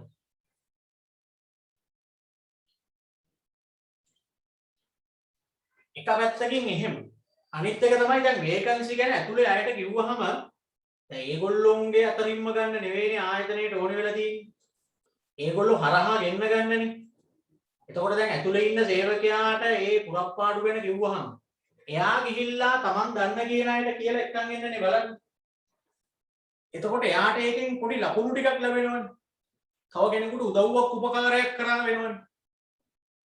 ඒ හරහා යාට මේ ප්‍රශංසාව සමහර විට තෑගි භෝග පවා ලැබෙන්න පුළුවන්. ඒක නිකන් Tamanටත් වෙන නිකන් ලොකු ගැම්මක් නේ. දැන් මේ හිතන්න ඔයා කොතන හරි ජොබ් එක කරනවා. ඔයා ජොබ් එක කරන තැන වේකන්සියක් ඇවිල්ලා ආයතනයේ HR මැනේජර් ඕගොල්ලන්ට කියනවා මේ මෙහෙම වේකන්සියක් තියෙනවා. ඕගොල්ලෝ දන්න කවුරු හරි ඉන්නවනම් කියලා එවන්න. දැන් ඔයා ගිහිල්ලා ඕගොල්ලන්ගේ ගෙවල් ගාව හරි ගමේ හරි කාට හරි ඒ කියපු සුදුසුකම් තියෙන ආකාරයකට මේ පණිවිඩය දෙනවා. දීලා ආයතනයට එවලා කොහොම හරි යා ඉතින් ඉන්ටර්විව් එකෙන් එහෙම තේරිලා යාට ජොබ් එක ලැබෙනවා. එතකොට නිකන් බලන්න ඔයාට එනවනේ හැඟීමක්. ඒ මිනිස්සයාට මං තමයි ජොබ් එක හොයලා දුන්නේ. ඒ මිනිස්සයාත් ඒ කතාව කියනවනේ. ඔයා හින්දා තමයි මට මේ ජොබ් එක හම්බුනේ කියලා ඉතින් ඒ මිනිස්සයා සලකනවනේ සාමාන්‍යයෙන්. සලකනවා කියන්නේ ඉතින් අඩුතරමේ පළවෙනි පඩිය ගත්තාම ඇවිල්ලා හම්බ වෙලා ඒ ගැන කියලා කේක් එකක් හරි මොනවා හරි ගෙනහල්ලා පොඩි ගෞරවයක් අර මිනිස්සයාගේ හිතේ එතකොට හැමදාම ඔයා පිළිබඳව තියෙනවා. එයා තමයි මට ජොබ් එක උනා සෙට් කරලා දුන්නේ කියලා ඔයාට පොඩ්ඩක් සලකනවා දිගට. ඒකත් අර ඔයාට එන ගැම්මක් නේ. ඒකයි කියන්නේ දැන් අභ්‍යන්තර ආකර්ෂණ මාර්ගවල වාසිය තමයි ඇතුළේ ඉන්න සේවකයෝ ෆෝම් වෙනවා අභිප්‍රේරණය වෙනවා එතකොට. හරි. දැන් සාමාන්‍යයෙන් අපි දන්නවා ජොබ් එහෙම හොයාගෙන වැඳගෙන පස්සෙන් යනවනේ මැටි ඇමති ගොල්ලෝ පස්සේ. එනි මිනිස්සෙක්ට ජොබ් එකක් හොයලා දෙනවා කියන්නේ ලොකු උදව්වක් නේ. මිනිස්සු ඊට පස්සේ ඒකෙන්නේ කාලා බිල ජීවත් වෙන්නේ. ඉතින් එතකොට ඔයාට පුළුවන්කම ලැබුණා කාට හරි ඒ தත්ත්වය ලබලා දෙන්න. එතන මේ මිනිස්සයා කන බොන අඳින පළඳින හැමදේම ඔයා දායකත්වයක් දුන්නා වෙනවා. ඔයාට ආත්ම තෘප්තියකුත් ඒකෙන් ලැබෙනවා. මේ මිනිස්සයාට හොඳට ඔහොම ජීවත් වෙන්නේ මම තමයි මේ මිනිස්සයාට මේ ජොබ් එක හොයලා දුන්නේ. අනේක සේවක අභිප්‍රේරණය වෙනවා කියන්නේ. මනා ශ්‍රමික සම්බන්ධතා ඇතිවීම. අනික තමයි දැන් ඇතුළේ ඉන්න සේවකයන්ට කියලා අඩුපාඩු වෙලා ඉන්න සේවකයෝ ටික ගෙන්න ගත්තාම ඇතුළේ කාගේ හරි අනුදැනුමක් මත නේතකොට ඒ අලුතෙන් එන එක එන්නේ. එතකොට අර සේවකයෝ දැනට ඉන්න සේවකයොත් එක්ක සම්බන්ධතාව ගොඩනගා ගැනීමේදී එහෙම ලොකු ප්‍රශ්නයක් වෙන්නේ නැහැ. දැන් හිතන්න අපේ එක ස්ටාෆ් එකේ අපි ඉන්නවා 5 දෙනෙක්. අපි 5 දෙනාගෙන් එකෙක් එක්කන් එනවා අලුත් එකෙක්. ආයතනයේ මොකක් හරි වේකන්සි එකේ. එතකොට අර නිකාම්ම කොහෙන් හරි එකෙක් අලුතෙන් ආවා වගේ නෙවෙයි. ආමේ අර අරුනේ එක්කන් ආවේ. උන්ගේ නෑයෝ කියන්නේ. එලා ඌ ඉතින් අපිට හඳුන්වලා දෙනවා. මේ මචං අපේ මේ නෑදෑවෙන මල්ලි කෙනෙක් එහෙමයි මම එක්කන් ආවේ. එමෙ කියලා ඌටත් හඳුන්වලා දීලා කට්ටිය. ඒතර අලුතෙන් ආපු එකටත් නිකන් එන ගැම්මක් නිකන් දන්න කියන එකෙක් ඉන්නවනේ ආයතනේ. අන්න ඒකයි මේ වාසි. හොඳ ශ්‍රමික සම්බන්ධතාවය හැදෙනවා ඒක. දැන් ආයතනයේ ඉහළ කළමනාකරුවෝ තීරණය කළා කොහෙන් හරි එකෙක් එළියෙන් අරගෙන ආයතනයේ අසල ගෙනත් දැම්මහම අර ඉන්න පරණ කට්ටිය මේ අලුතෙන් ආපු සේවකයව කොහොම බාරගනීද දන්නේ නැහැ. ඒ ප්‍රශ්න තියෙනවා. ඊළඟට පිරිවැය අඩුයි.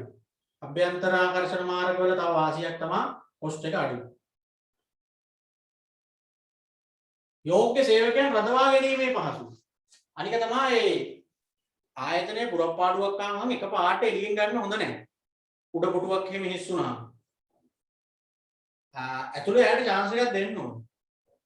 මොකද නැත්තම් අර ඉහළට යන්න බලාගෙන පල්ලෙහා තනතුරු වල ඉන්න සේවකයෝ ඉන්නේ. ඒ වගේ සේවකයෝ කලකිරෙනවා. මොකද ඉහළ තනතුරක් ආවා වේකන්සි එක. ඒකට සුසුසුකම් තියෙන එකේ ආයතනයේ ඇස්සේ ඉන්නව පල්ලෙහා. ඌව එහෙම්ම තියලා එළියෙන් එකෙක් ගන්නවා. එතකොට අස්සේ ඉන්න සේවකයා කලකිරීමකටපත් වෙනවා. මට මේකට යන්න සුසුසුකම් තිබ්බා. මට ඒ chance එක දුන්නේ නැහැ නේ කියලා. එහෙම වුණාම මොකද වෙන්නේ? ඌ ආයතනයෙන් අයින් වෙලා යන්න පෙළඹෙනවා. ඒ නිසා කොහොමත් හොඳ සේවකයෝ දක්ෂ සේවකයෝ ආවහම ඒගොල්ලෝ තියාගන්න ආයතනය දගලන්න ඕනේ. අපි කියවනේ මානව සම්පත් කළමනාකරණේ මූලික අරමුණත් ඒකනේ. යෝග්‍ය හා තෘප්තිමත් සේවකයන් ඇති කර ගැනීම හා රඳවා ගැනීම දෙකම තියෙනවා. ඉතින් එහෙම තියාගන්න නම් අර සේවකයාට අපි හේතු ගන්නන්න ඕනේ මේ ආයතනය තුළ ඉහළට යන්න පුළුවන් chance එක ඕගොල්ලන්ට තියෙනවා කියන්නේ. එහෙනම් උඩින් වේකන්සි එකක් ආවම එකපාරට එළියෙන් ඇදලා දාන්න හොඳ නැහැ. සේවකයන්ගේ ආයතනවලදී ලැබියාව හා කැපවීම වැඩි වීම. අනික එහෙම වේකන්සි එකම ආවහම මුල්ම chance එක ඇතුළේ යට දුන්නාම අර දැනට ඉන්න සේවකයන්ගේ කැපවීම, ඇල්ම, ආයතනය පිළිබඳ තියෙන හැඟීම ටිකක් වැඩි වෙනවා. සේවක අනුස්ථාපනය සඳහා යන කාලය අඩු වීම. ඒක තමයි මම අර කලිනුත් කිව්වේ. අනුස්ථාපනය කියන්නේ මොකක්ද කියලා දැන් දන්නවා රිවිෂන් එකේ කරපු හින්දා. අලුතෙන් ආපු සේවකයාව ආයතනයට හුරු කරවීමනේ අනුස්ථාපනය කියන්නේ. දැන් මේ අභ්‍යන්තර ආකර්ෂණ මාර්ග වලින් සේවකයෝ ගත්තාම අනුස්ථාපනයට වෙනම දඟලන්න ඕනේ නැහැ. ඇයි ඉතින් ඇතුලේ ඉන්න එකේ අඳුරන මාර්ගයෙන් ඇවිල්ලා තියෙන්නේ. එතකොට එකන් ආපු එක ආයතනයට හුරු කරවන වැඩේ යාම කරනවා. ආයතනය දඟලලා හුරු කරවන්න ඕනේ නැහැ. උන්නව තමයි අභ්‍යන්තර ආකර්ෂණ මාර්ගවල වාසිය. ඒ වගේම අපෙන් අහනවා ඉතින් මේ වේකන්සි ආවහම ඇතුලෙන් විතරක් ගන්න ගියාම වෙන්න පුළුවන් අවාසි මොනවද කියලා. අවාසි. ආර්යයන් අවාසි නව දැනුම කුසලතා ආකල්ප සංවිධානයට ගලා නොයේම.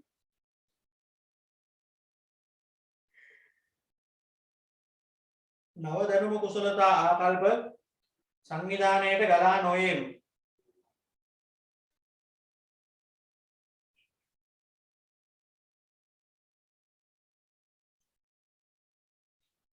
නව දැනුම කුසලතා ආකල්ප ආයතනයට ගලා නොයේම.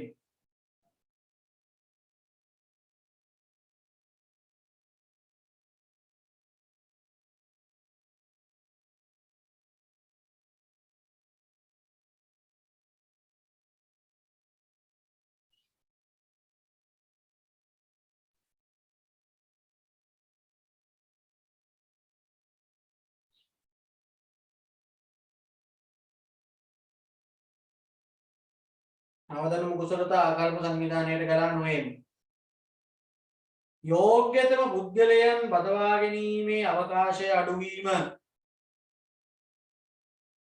යෝග්‍යතම පුද්ගලයන් බදවා ගැනීමේ අවකාශය අඩුවීම.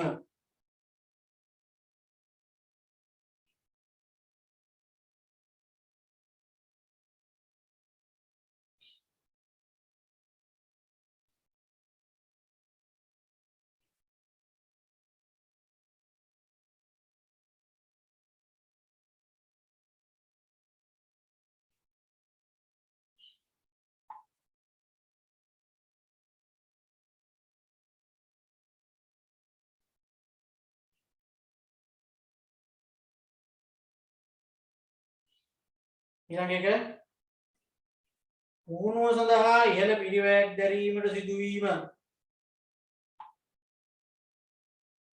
පුහුණුව සඳහා ඉහළ පිරිවැයක් දැරීමට සිදුවීම.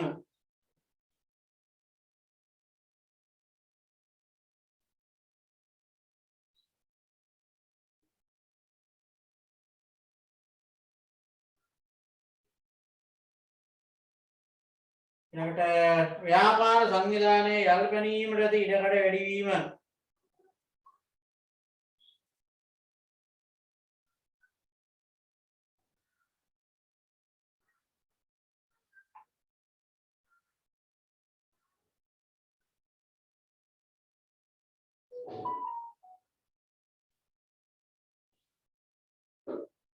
ව්‍යාපාර සංවිධානයේ යල් ගැනීමට ඇති ඉඩකඩ වැඩි වීම.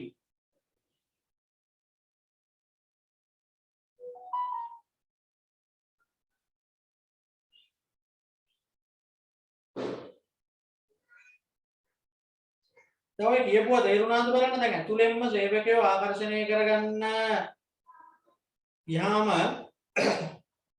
වෙන්න පුළුවන් අවාසනාගත තත්ත්වයන් නේ දැන් ඔය දීලා තියෙන්නේ. එකක් තමයි දැන් මෙතන දීලා තියෙනවා නව දැනුම කුසලතා ආකල්ප සංවිධානයට එනවා කියන. ගණන් නොයේම කියන. දැන් මෙහෙමනේ පුතේ වෙන්නේ දැන් ඇතුළෙම ඉන්න අයට තියෙන වේකන්සි ටික ගැන කිව්වහම මුලින්ම ඇතුළෙම ඉන්න කට්ටිය බලනවා ඒ පුතු වලට යන්න. බැරි නන්නේ ඒගොල්ලෝ වෙන වෙන අයට ගිහින් කියන්නේ. ඉතින් ඒක නිසා දැන් අර ඇතුළෙම කෙනෙක් උඩ පුටුවට ආවොත් දැනට හිටපු කෙනෙක් අර අලුත් දෙයක් ආයතනයට එන්නේ නැහැ. දැන් ඔය අපේ රටට වෙලා තියෙනෙත් ඒකනේ පාර්ලිමේන්තුවට අලුත් එවුන් යන්නේ. අර පරණ අපුටු නාගි ටිකමනේ එදා ඉඳලා යන්නේ. ඒකනේ මේ රටේ කවදාවත් වෙනසක් වෙන්නේ නැත්තේ. රාජපක්ෂලයි වික්‍රමසිංහලයි. මාරුවෙන් මාරුවට එකම ඇමති මණ්ඩලය. දැන් අපේ පැත්තේ ඉන්න ඇමතිවරු කියන කට්ටිය මම පොඩි කාලේ ඉඳන් උන් ඇමතිවරු. දැන් 80ක් පැනලා. ඒත් ඇමතිවරු. ඉතින් කොහෙද ළමයි අලුත් වෙන්නේ රට? කොහෙද වෙනස් වෙන්නේ? කොහෙද චේන්ජ් වෙන්නේ? Facebook වල සිස්ටම් චේන්ජ් කරන්න ගියාට හරියන්නේ නැහැ. සිස්ටම් එකට දාලා තියෙන්නේ ඔක්කොම පරණ ටික. හරි? ඒ වගේ තමයි ආයතනයකටත් ඉතින් අර ඇතුළෙම ඉන්න කට්ටිය අරගෙන උඩට දැම්මහම වෙන්නේ දැන් බලන්න මේ රටේ දැන් ඇමති කණුයි අනම්මනම් ටික දරන්නේ මේ එකම අගමැතිලා ටික. මෙච්චර කල් හිටපු අගමැතිලානේ ඔක්කොමලා. හිටපු ජනාධිපතිලා, හිටපු අගමැතිලා, හිටපු ඇමතිවරු ඔක්කොම ආයි පාර්ලිමේන්තුවට. දැන් සිරිසේන ජනාධිපති වෙලා ඉඳලා ආයි මිනිහ මේකක්. රනිල් අගමැති වෙලා ඉඳියා ආයි මේකක්. මහින්ද රාජපක්ෂලා නම් යන්නෙම නෑ. භූතයෝ වගේ. මොනවා හරි තනතුරක් දරාගෙන ඒක අසරම වෙලා ඉන්නේ. ඉතින් කොහෙද අලුත් වෙන්නේ? අපිත් මහ බලකුවට ඡන්දයක් ලඟ වෙනකොට වෙනසක් බලාපොරොත්තු වෙන් කියලා දෙනවා. ජාතිය බේරගන්න තියෙන අන්තිම අවස්ථාව කියලා දෙනවා. දෙන්නේ එකම උන්ට කියන එක මතක නෑනේ අපිට ඒකනේ වෙලා තියෙන්නේ. කාලයක් එපා වෙච්ච උන් ඊළඟ පහෙන් පස්සේ ආයෙ ඕනේ වෙනවා. බොරු වැඩන්නේ කරන්නේ. ඉතින් ආයතන වල ඇතුළෙන්ම ගත්තාම තියෙන අවාසිය ඒකයි. අලුත් දෙයක් එළියෙන් එන්නේ නෑ ආයතනෙට. අනික තමයි යෝග්‍යතම පුද්ගලයෙක් බඳවා ගැනීම තිබූ අවකාශය අඩු වීම. අර ඇතුළෙම අයගෙන් ගත්තාම වෙන්නේ හොඳම එකෙක් එළියෙන් ගන්න තිබ්බ chance එක නැති වෙනවා. හොඳම එකෙක් බලලා එළියෙන් ගන්න තිබ්බ chance එක නැති වෙනවා. ඒ ඉතින් ඇතුළේ කෙනෙක්ව හරි එයා කියන කෙනෙක්ව හරිනේ දැන් අපි මේ දාන්නේ. ඒ වුණාට එතකොට අර බාගදා එළියෙන් ගත්තා නම් හොයලා හොඳම එකෙක් ගන්න තිබ්බා. මේ chance එක නැති වෙනවා. දැන් ඔය මෙහෙම හිතන්නකො. අපි ට්‍රිප් එකක් යනවා. අපේ නෑදෑ කෙනෙක්ගේ වෑන් එකේ අපි යනවා. නෑදෑකම හින්දා මේ මිනිහා තරහ වෙයි කියලා ඉතින් අපි මිනිහාගේ වාහනේ කතා කරගෙන යනවා. ඒ අභ්‍යන්තර පැත්ත ගැන හිතන්න ගිහිල්ලා අන්තිමට උනේ මොකද? අපිට අර එළියෙන් හොඳම වාහනයක් අරගෙන යන්න තිබ්බ chance එක නැතිලා කබල් වාහනයක යනවා ඊට පස්සේ. හේතුව මොකද? බෑ අප්පා ඉතින් එළියෙන් වාහනයක් අරන් ගියා නම් අර මිනිහා තරහ වෙනවනේ ඉතින් ගෙවල් ගාවම ඉන්නේ. ඒක නොගෙන බෑනේ ගමේ මිනිහනේ. අර සුව පහසුවට ඒ ගානටම හොඳ එකක් අරන් යන්න තිබ්බ ගමන නැති වෙනවා. ඒ වගේ තමයි. ඇතුළෙන්ම සේවකයෝ ගත්තාම එළියෙන් හොඳම එකෙක් ගන්න තිබ්බ අවස්ථාව නැති වෙනවා. අනික තමයි පුහුණුව සඳහා ඉහළ පිරිවැයක් යනවා. අනික දැන් එළියෙන් ගත්ත ඇතුළෙන්ම ගත්තාම වෙන්නේ දැන් උඩ තනතුරකට එහෙම දැම්මොත් පල්ලෙහින් එක උඩ තනතුරකට දැම්මොත් එයා වෙනම ට්‍රේනින් කරවන්න එපා දැන් ඒ තනතුරට හරියට. ඒක ළමයින්ට ප්‍රශ්නයක් කරනවා. එතකොට එළියෙන් ගත්තොත් ට්‍රේනින් කරන්න ඕනේ නැද්ද? නෑ ඉතින් එළියෙන් ගත්තා නම් ට්‍රේනින් වෙච්ච එකෙක්ව බලලා ගන්න තිබ්බනේ. උහුණු වෙච්ච එකෙක්ව හොයලා ගන්න තිබ්බනේ. දැන් ඇතුලේ පල්ලෙහා ඉන්න එකේ කුඩ පුටුවකට දැම්ම හමු යමුතුනේ ට්‍රේනින් කරන්න එපා. ඒ තනතුරට හරියට. ඒවා අවශ්‍යයි. ව්‍යාපාර සංවිධානය යල්පැනීමට දිගකඩ. යල්පනිනවා කියන්නේ පුතේ අර හැමදාම එකම විදිහට එකම ක්‍රමයකට එකම කට්ටිය කරනකොට අර අලුත් දෙයක් වෙන්නේ නැහැ නේ ලේසියකට. එතකොට හේම නිකන් පරණ වෙලා යනවා.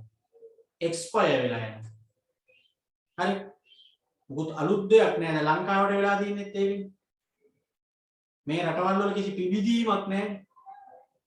එකම ඇමතිවරු, එකම අගමැතිවරු, එකම ජනාධිපතිවරු පත් වෙවි අපිට ඉතින් මෙලොවම වෙනසක් නැහැ. ඉතින් අර තාක්ෂණයේ වෙනස තියෙනවා. ඒකත් ඉතින් ලෝකයේ වෙන වෙන රටවල් වල නව සොයා ගැනීම කරන හින්දා අපිට එහෙම දියුණුවක් තියෙනවා. ඒ අරින්න රට තුල කිසිම ප්‍රතිපත්තිමය වෙනසක්, අධ්‍යාපන ක්‍රමයේ වෙනසක් මුකුත් නැහැ නේද? මේ සම්පූර්ණ වෙන රටවල් වල බට ගාලා දැන් මේවා මොඩර්න් වෙලා වෙනස් වෙලා නේද? අපේ බලන්න එදා වගේමනේ ශිෂ්‍යත්ව විභාගේ, O level විභාගේ, A level විභාගේ, කැම්පස් අවුරුදු 4යි කොහොමද යන්නේ? මේවා වෙනස් වෙන්න ඕනේ දැන්. මේ කාලෙට හරියන්න ටක් ගාලා වෙනස් වෙන්න එපා. ඉතින් ඇයි වෙනස් වෙන්නේ නැත්තේ? ඉතින් වෙනස් වෙන්න වෙනස් කරන්න උන් ඉන්න එපා. වෙනස් කරන්න නම් අලුත් අයිඩියා තියෙන උන් ඉන්න එපා. ඔක්කොම ඉන්නේ එදා ඉඳලා හිටපු සෙට් එකමනේ ඉන්නේ. ඒකනේ වෙලා තියෙන්නේ. දැන් මේ රටේ අධ්‍යාපන ක්‍රමයේ පිළිවෙලක් නැහැ කියන එක පොඩි එකෙක්ට උනත් තේරෙනවා. ඒක වෙනස් කරන්න පාලකෙක් නැහැ නේ. ඒකනේ වෙලා තියෙන්නේ. සාමාන්‍ය පෙළ 29ක් උගන්වනවා. ඒ වෙලෝ 4 දෙයක් නැහැ ඒ ලෙවල් වල. ඒ ලෙවල් වල 3ක් උගන්වනවා. ඒ වෙලෝ 4 දෙයක් නැහැ කැම්පස් එකේ. කැම්පස් එකේ අවුරුදු 4ක් උගන්වනවා. ඒ වෙලෝ දෙයක් නැහැ ජොබ් එක කරන්න ගියාම. බොරුවට විභාග ටිකක් ලියලිය ශිෂ්‍යත්ව කියලා එකක් තියෙනවා. පොඩි උන් ටික වරන් කරනවා. එකට දෙන්නට විතර පාස් වෙන උන් ඉස්කෝලයක් දෙනවා. එතනින් පස්සේ ශිෂ්‍යත්වයට එක ලකුණක් හරි අඩු වෙලා ෆේල් වෙන එක අමු මැට්ටෙක් කියලා තමයි එතකොට ගමේ මිනිස්සු ගාවල මිනිස්සු හිතන්නේ. ඒ ළමයාගේ මානසිකත්වයත් එතකොට එහෙම වෙනවා. ඉතින් ඌ භාගයේ ඉස්සරහ විභාගයක් පාස් වෙන්නේ නැහැ. බොරුනේ කරන්නේ තනිකර. මේවා වෙනස් වෙන්න ඕනේ. වෙනස් වෙන්නේ නැහැ. මේ අපේ පාඩම් වුණත් බලන්න මහා නිකන් කිසිම වැදගත්මකට නැති පාඩම් තියෙන්නේ සමහර ඒවා. කිසිම ප්‍රයෝජනයකට නැහැ. ඒත් උගන්වනවා. සබ්ජෙක්ට් තියෙන්නේ සමහර ඒවා. ඇති වැඩක් නැහැ ඉගෙන ගත්තා කියලා. ඒත් උගන්වනවා. ඒ කියන්නේ යල්පැනීමට ලක් වෙලා තියෙන්නේ. අලුත් වීමක් නැහැ, පිවිදීමක් නැහැ. ආයතන වලටත් ඒ දේ වෙනවා. ඇතුළෙන්ම සේවකයෝ අරගෙන වැඩේ කරවන්න ගිහින්. ඊළඟට අපි එනවා බාහිර ආකර්ෂණ මාර්ග වල වාසිය අවාසිය. එතකොට දෙපැත්ත මාරු කරලා අනිත් පැත්ත ගහන්නේ නේ තියෙන්නේ. අභ්‍යන්තරයේ අවාසිය තමයි මේකේ වාසිය විදිහට දීලා තියෙන අනිත් පැත්ත ගන්න. මොනවාද? ඔය තියෙන්නේ ඔව්. නව දැනුම ඇති පුද්ගලයන් ආකර්ෂණය කරගන්න පුළුවන්. බාහිරින් ගත්තාම තියෙන වාසිය තමයි මේ ටිකේ අනිත් පැත්ත. මොනවාද එකක්? අලුත් දැනුම තියෙන කට්ටියව ගෙන්න ගන්න පුළුවන් ආයතනයේ එළියෙන් ගත්තාම.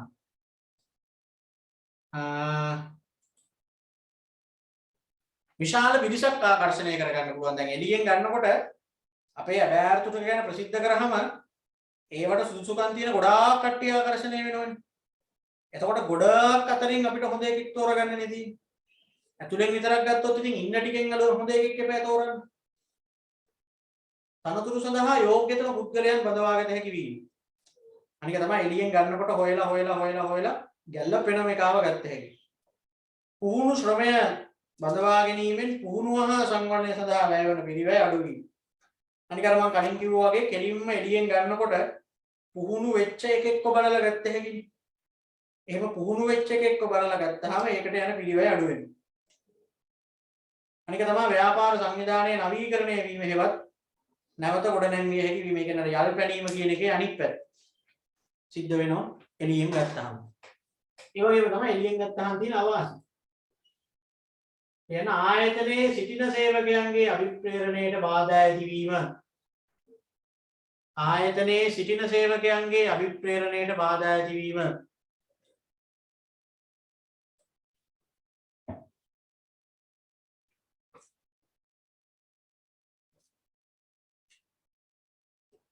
ආයතනයේ සිටින සේවකයන්ගේ අභිප්‍රේරණයට බාධා ඇතිවීම.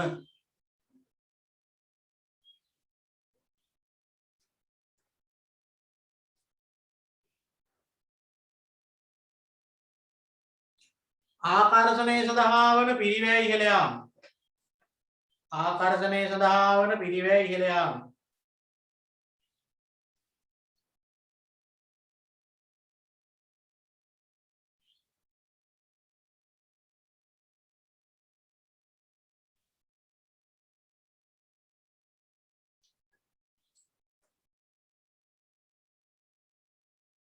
ආකර්ෂණය සඳහා වන කාලය අධික වීම.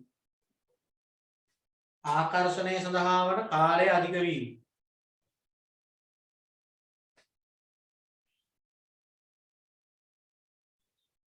සේව්‍ය සේවක සම්බන්ධතාවලට අහිතකර ලෙස බලපෑම.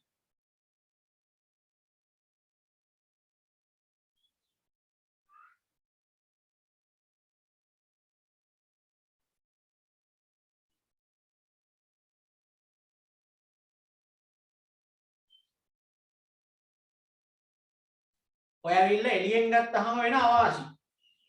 ඇතුලේ ඉන්න සේවකයෝ කලකිරෙනවා. ටිකක් පිළිවැය වැඩි. කාලය ටිකක් යනවා. අනික ඉතින් අර අලුතෙන් එන සේවකයොත් එක්ක සම්බන්ධතාව ගොඩනගා ගන්න ගියාම සමහර විට ඒවා හිතකර විදිහට බලපාන්න පුළුවන්. මොකද ඇතුලේ සුදුසුකම් තියෙන කෙනෙක් ඉද්දී එළියෙන් ගත්තොත් ඇතුලේ එක අනිවාර්යෙන් කේස් එක අදිනවම තමයි. අන්න ඒ වගේ ප්‍රශ්න තියෙනවා. හරිනේ. ඔන්න දැන් මේ ටිකත් හරි. හරි. ඒ කියන්නේ ආකර්ෂණය කරගෙන ඉවරයි දැන් අපි. ඒ කියන්නේ දැන් මානව සම්පත් කළමනාකරණේ කාර්යය ටික ඉවරයි. මුලින්ම රැකියාව නිර්මාණය කරා, ඊළඟට රැකියාව විග්‍රහයක් කරා, ඊළඟට මානව සම්පත් සැලසුම්කරණයක් කරා, ඊළඟට ඒකෙන් පුරප්පාඩු ටික හඳුනගෙන දැන් අපි ආකර්ෂණ ක්‍රියාමාර්ග ගත්තා. දැන් අපි අපේ අබෑරතු ටික ගැන පොළඹවා ගැනීමේ දැනුම් දීම් කරලා තියෙනවා. ඇතුලේ අයවත් ආකර්ෂණය කරගෙන තියෙන්නේ, පිට කට්ටියවත් ආකර්ෂණය කරගෙන තියෙන්නේ. දැන් කොහොම හරි මේ ආකර්ෂණ මාර්ග දියත් කරාම දැන් කවුරු හරි දැන් ආකර්ෂණය වෙන්නේ නැහැ. නැත්නම් වැඩක් නැහැනේ. දැන් ඔන්න ආකර්ෂණය වෙලා කට්ටියක්. දැන් 100ක් විතර ආකර්ෂණය වෙලා. දැන් අපිට ඕනි කීයද? 20ක්. 20ක් ඕනි එකට 100ක් විතර දැන් ඔන්න ආකර්ෂණය වෙලා ඉන්නේ. හරි. 100ක් විතර ආකර්ෂණය වෙලා. ඊළඟට අපිට කරන්න තියෙන වැඩේ මොකක්ද එහෙනම්? ඊළඟට අපිට කරන්න තියෙන වැඩේ මොකක්ද? 20යි ඕනි 100ක් ඉන්නව ආකර්ෂණය වෙලා. දැන් මොකද්ද අපි එහෙනම් කරන්න ඕන? අර 100න් අපිට ඕනි කරන 20 තෝර ගන්න ඕනි. මොකද කරන්න ඕනි? අර ආකර්ෂණය වෙච්ච 100න් අපිට ඕනි කරන 20 දෙනා අපි තෝර ගන්න ඕන. ඒක තමයි මානව සම්පත් කළමනාකරණයේ ඊළඟ කාර්යය. තෝරා ගැනීම. තෝරා ගැනීම. හරිද? දැන් 100ක් ඉන්න ආකර්ෂණය වෙච්ච කට්ටිය අපිට ඕනි 20යි. දැන් 100න් අපි 20ක් තෝරලා 80ක් අයින් කරනවා. ඔන්න මානව සම්පත් කළමනාකරණයට පැවරෙන අමාරුම වැඩ. තමන්ගේ ආකර්ෂණ දැන්වීම බලලා 100ක් අයදුම් පත්‍ර ඇවිල්ලා තියෙනවා. 20යි ඕන. කොයි 20ද ගන්නේ? එයාට හෝ 10 20 30 කියලා නැවතිච්චේ වරන් හරියන්නේ නැහැ. ඇස්පියාගෙන 20ක් අරන් හරියන්නේ නැහැ. කුසපත් අදින්නවල. මේ 100ම බලලා මේ 100න් හොඳම 20 තෝරලා අඩුපාඩු දෙන 80 අයින් කරගන්නවා. හරිම අමාරු වැඩක්. මොකද මේ වෙලාවේ තෝරන්න තියෙන එළවලු වගේ જાතියක් නෙවෙයි මේ. එළවලු නම් ඉතින් බලලා තෝරගත්තේ. කාලා බලලා තෝරන්න පුළුවන් જાතියකුත් නෙවෙයි. පොල්ලල බලලා තෝරන්න පුළුවන් જાතියකුත් නෙමෙයි. ඔබල බලලා තෝරන්න පුළුවන් જાතියකුත් නෙමෙයි. මොකද අමුතු සම්පතක්. සජීවී චර්යාව පුරෝගතනය කරන්න බෑ. ඒ වගේ අමුතු සම්පතක්. දැන් මිනිස්සු අඳුර ගන්න බැරි වුණාම අපි කියන්නේ මොනව කරන්නද ඉතින් කාලා බලන්නේ කියලා. ඒ වගේ තමයි. ඉතින් දන්න ශිල්ප ටික දාලා තමන්ගේ තියෙන විශේෂඥ දැනුම පාවිච්චි කරලා කොහොම හරි මේ 100න් හොඳම 20 තෝරගන්න වෙනවා. මේ වෙලාවේදී HR මැනේජර්ට මේ වැඩේ හරියට කරගන්න බැරි වුණොත් ඒකේ ප්‍රතිඵලය මුළු අනාගතයේම ආයතනයට බලපානවා. ඒ වගේම තමයි HR මැනේජර් මේ වෙලාවේදී නියමම තෝරා ගැනීමක් කරොත් ආයතනයේ ඉදිරි දියුණුව වර්ධනය ඒ මත තීරණය වෙනවා. නොගැලපෙන තෝරා ගැනීමක් කරොත් ආයතනයේ වැටීම ඒ මත තීරණය වෙනවා. කවුද වග කියන්න ඕනේ? HR manager. ඔහොම මම අර රිවිෂන් එකේ උගන්වන්නත් කිව්වා හරියට මේක දෙන්නේ කසාද බඳිනවා වගේ වැඩක්. කසාද බඳින්න කෙනෙක්ව තෝරගන්නවා වගේම තමයි ආයතනයේට සේවකයෙක්ව තෝරගනිද්දි හරි තෝරා ගැනීමක් කරන්න බැරි වුණොත් ඉවරයි. දැන් ඔයා අනාගතයේදී කසාද බඳින්න පාර්ශවයක් තෝරගන්නකොටත් එහෙමනේ සමහර වුන් නම් දැන් මම තෝරගෙන ඉන්නේ. ඒ තෝරගන්නකොට මොන පදනම් වලින් තෝරගත්තත් දන්නේ නැහැ. මොකද ඔය තෝරා ගැනීම හරි තෝරා ගැනීමක් වුණොත් ඔයාලට ජීවිතයේ ඉතුරු කාලය සතුටින් හිටිය හැකියි. ඔය තෝරා ගැනීම වැරදි තෝරා ගැනීමක් වුණොත් මුළු ජීවිතේම උතනින් එහාට කාලා ගන්නේ නැහැ. කොල්ලෙක්ටත් එහෙමයි කෙල්ලෙක්ටත් එහෙමයි. දැන් කොල්ලෙක් කෙල්ලෙක් හොයාගත්ත කියන්නේ ඌ ජීවිතේ සියලුම ඉලක්ක ලස්සනට ළඟා කරගෙන ආවා. කැම්පස් ගියා, විභාග පාස් වෙලා, උපාධි ගහලා, හොඳ ජොබ් එකක් කරලා, කාර් එකක් අරගෙන, ලස්සන ගෙයක් හදාගෙන සේරම කරගෙන කොහේ හරි යන වහන්තරාවක් කරගෙන ගන්න. හරි. ඊට පස්සේ ඉතින් මොකද? ජීවිත කාලෙම එතනින් එහාට අර ළඟා කරගත්ත දිනුව එතනින් ඉවරයි. ඇයි ඉතින් ළමයි ජීවිතේ භාගයට වඩා ඉන්න වෙන්නේ ඔය තෝරගන්න එක එක්ක ඒක අමතක කරන්න එපා. අපි හිතමු 30න් කසාද වදිනවා කියලා. දැන් ඉතින් සාමාන්‍යයෙන් මේ වගේ කාලෙන්නේ වදින්නේ 30න් බඳින එක 60ක් හිටියොත් තව 30ක්ම තියෙනවා. 25න් බඳින එක තව 50ක් හිටියොත් ඔක්කොම 50ක් හිටියොත් තව 25ක්ම තියෙනවා. මොකද ඒ 25 ගත කරන්න වෙන්නේ සමාජ ප්‍රශ්නත් එක්ක තනියම සමාජයට මුහුණ දීගෙන පිටස්තරයක් එක්ක ජීවිතය ගත කරන ගමන් එන ප්‍රශ්න තනියෙන් විසඳගෙන එහෙම. මොකද අර ගෙදර පොඩි කාලේ ඉඳලා මේ ගත වෙච්ච 25 වගේ කවුරුවත් ආදරෙන් කතා බහ කරලා කන්න බොන්න දීලම නෙමෙයි. ඔය වගකීම් ගොඩකුත් එක්ක තමයි ඉතුරු භාගය එතකොට අර නොගැලපෙන එකා එක්ක ඉන්න වෙන්නේ. ඒකනේ මිනිස්සු එහෙම වෙන්නේ. ඉතින් ওই ප්‍රතිඵල දෙකම තියෙනවා. සමහරු ජීවිතේ හොඳට සියලු ඉලක්ක ළඟා කරගෙන ඇවිල්ලා කොහේ හරි යන එක එක්ක කසාද බඳ ගන්න. කොල්ලොමන් කියන්නේ. ඊට පස්සේ ඉතින් එතනින් එහාට තමන්ගේ තියෙන ආත්ම ගෞරවත්වයත් ඉවරයි, කීර්ති නාමයත් ඉවරයි, සමහරුන්ගේ සම්ලිත් ඉවරයි, සමහරුන්ගේ ජීවිතෙත් ඉවරයි. එක්ක බෙල්ල වැළඳා ගන්නවා. එක්ක වෙන එකෙක් යටින් කාගෙන් හරි මරුන් ගන්නවා. එහෙම කෙල්ලන්ටත් එච්චර තමයි.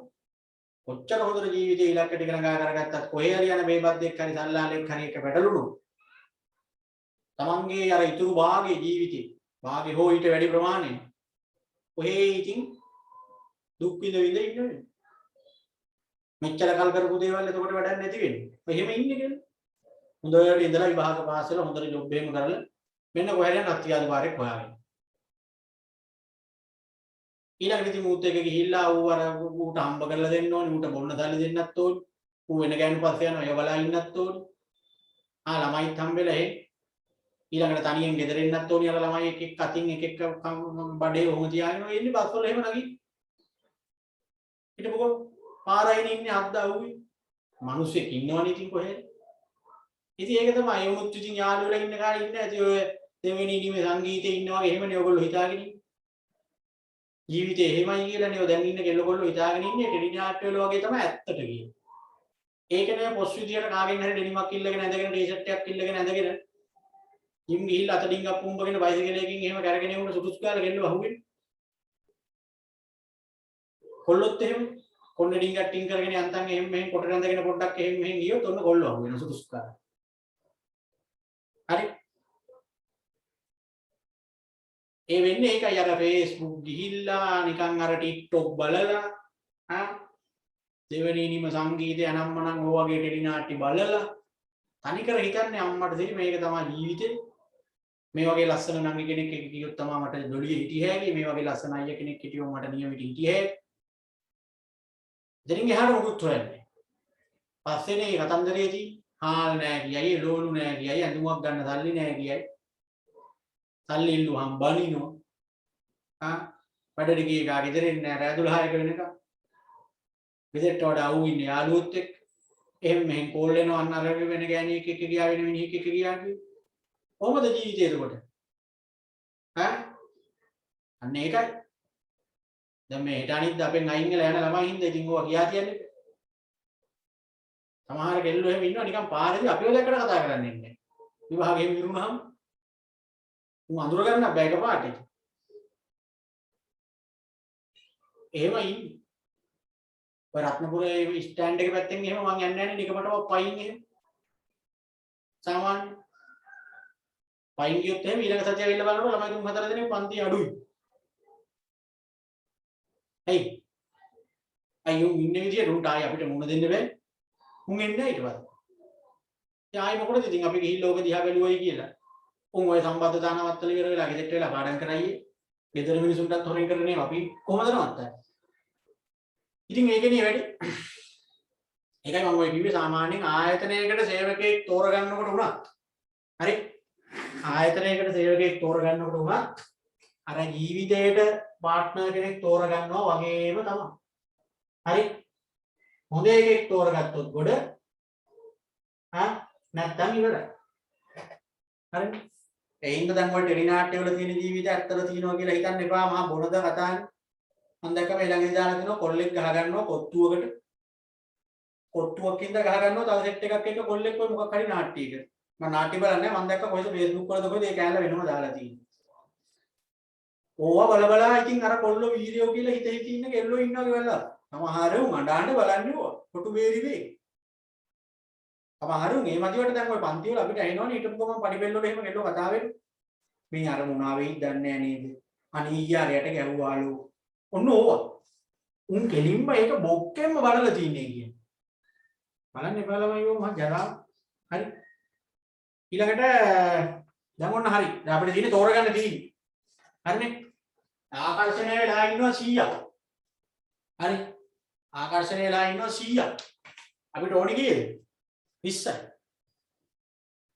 දැන් ඉතින් දැන් ඕගොල්ලෝ මේ තෝරන ගියා දැන් එහෙනම් එහෙනම් කියහන්කෝ බලන්න දැන් අපි කොහොමද හොඳ කොල්ලෙක් හොයාගන්නේ? එහෙනම් කොහොමද හොඳ කෙල්ලෙක් හොයාගන්නේ?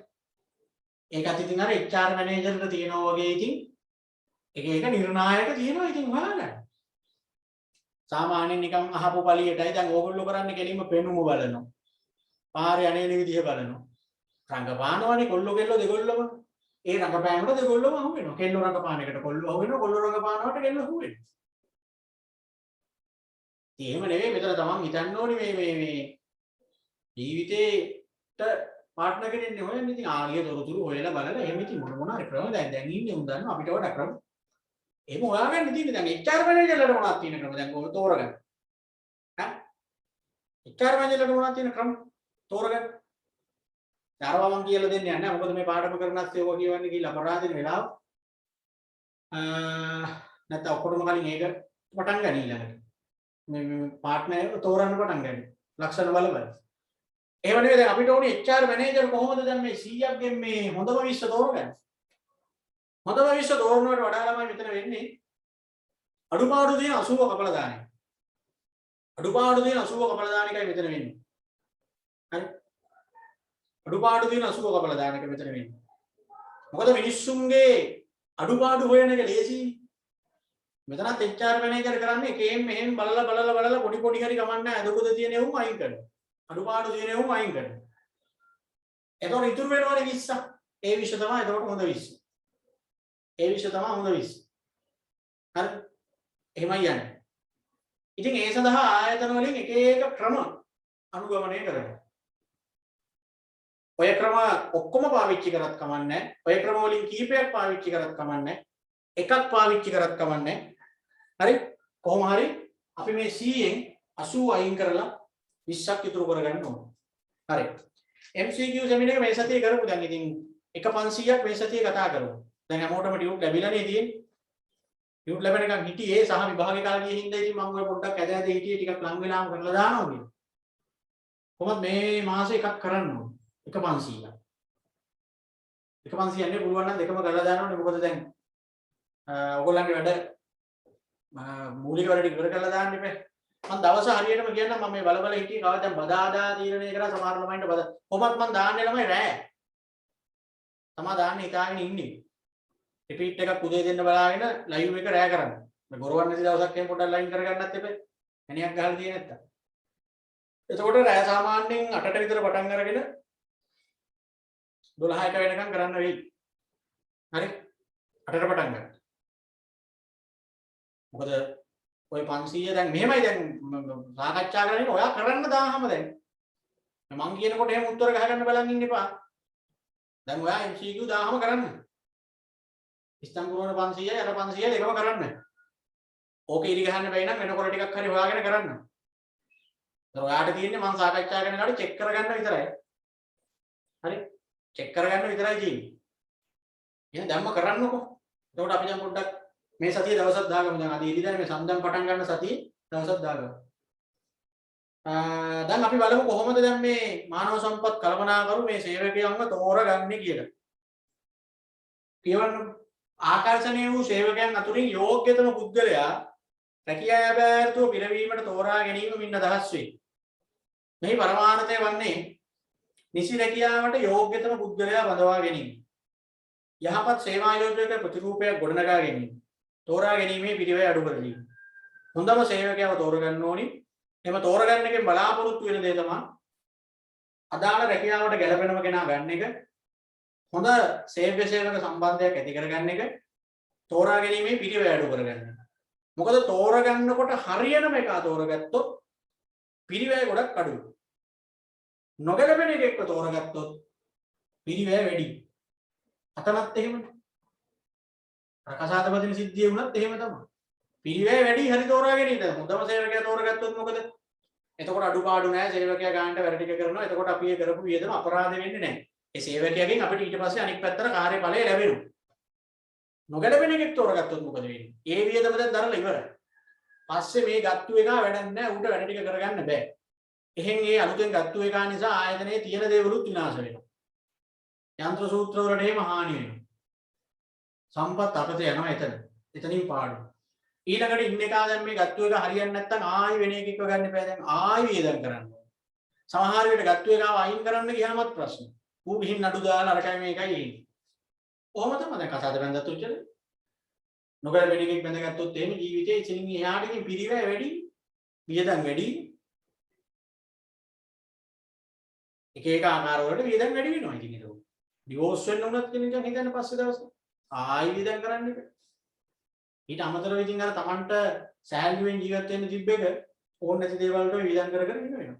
ඒ වගේ තමයි. අපි බලමු තෝරා ගැනීමේ ක්‍රම. ක්‍රම තියෙනවා එක එක ක්‍රම. දැන් සරලම ක්‍රමය තමයි ආයුධ පත්‍රයක ඉන්නේ. ඇප්ලිකේෂන් බලලා ගන්න එක. හරි. ඒ කියන්නේ දැන් ආකර්ෂණය උනා කියලා අපි දැනගත්තේ ඇප්ලිකේෂන් එකේ ඉන්නේ. ඇප්ලිකේෂන් එක එනකොටම ආකර්ෂණය වෙච්ච කට්ටිය එතන චෙක් වෙනවනේ. ඉතින් අපිට පුළුවන් ඒකෙන් බලලා ආයුධ පත්‍රයෙන්ම අඩුපාඩු තියෙන ඒවා ඉස්සලා අයි කළා දාන්න. දැන් ආයුධ පත්‍ර 100ක් ඇවිල්ලා තියෙනවනේ. අපිට පුළුවන් මේ 100න් නොගැලපෙන කට්ටිය බල බල අයින් කරන්න. ආයුධ පත්‍රයෙන්ම අයින් කරේ. ඒකේ ඔක්කොම විස්තර තියෙනවානේ වයස, නම, සාමාන්‍ය පෙළ කොහමද, උසස් පෙළ ඔක්කොම තියෙනවානේ. ඒ වයින් අපි අඩු රිසල්ට්ස් තියෙන ඒවා, වයස ප්‍රශ්න තියෙන ඒවා, ස්ත්‍රී පුරුෂ භාවයේ බලපාන ඒවා වල අයින් කරනවා. දැන් ඔන්න ඉල්ලුම් පත්‍රයෙන් ඕනනම් තෝරගන්න පුළුවන් ඒ ක්‍රමයට. දැන් සමහර පොඩි පොඩි ආයතනදී කෙලින්ම ඉල්ලුම් පත්‍රයෙන්ම තමයි තෝරන්නේ. ඉල්ලුම් පත්‍රය විතරක් නෙවෙයි ඊළඟ එකක් ගොඩක් ආයතන කරනවා. මොකද සම්මුඛ පරීක්ෂණ. ඉන්ටර්විව් තියෙන්නේ. ඔය දෙකනේ ගොඩාක් ආයතන වල ඉතින් තියෙන්නේ. මුලින් ඇප්ලිකේෂන් එක යවනවා ඒ අනුව ඉන්ටර්විව් එකකට කතා කරනවා. ඕකෙන් පස්සේ ජොබ් එක දෙනවා. මේක නම් ඉතින් ගොඩක් තෝරගැනීමේ තව ක්‍රම තියෙනවා. ඒක ජොබ් වල හැටියට ඉතින්.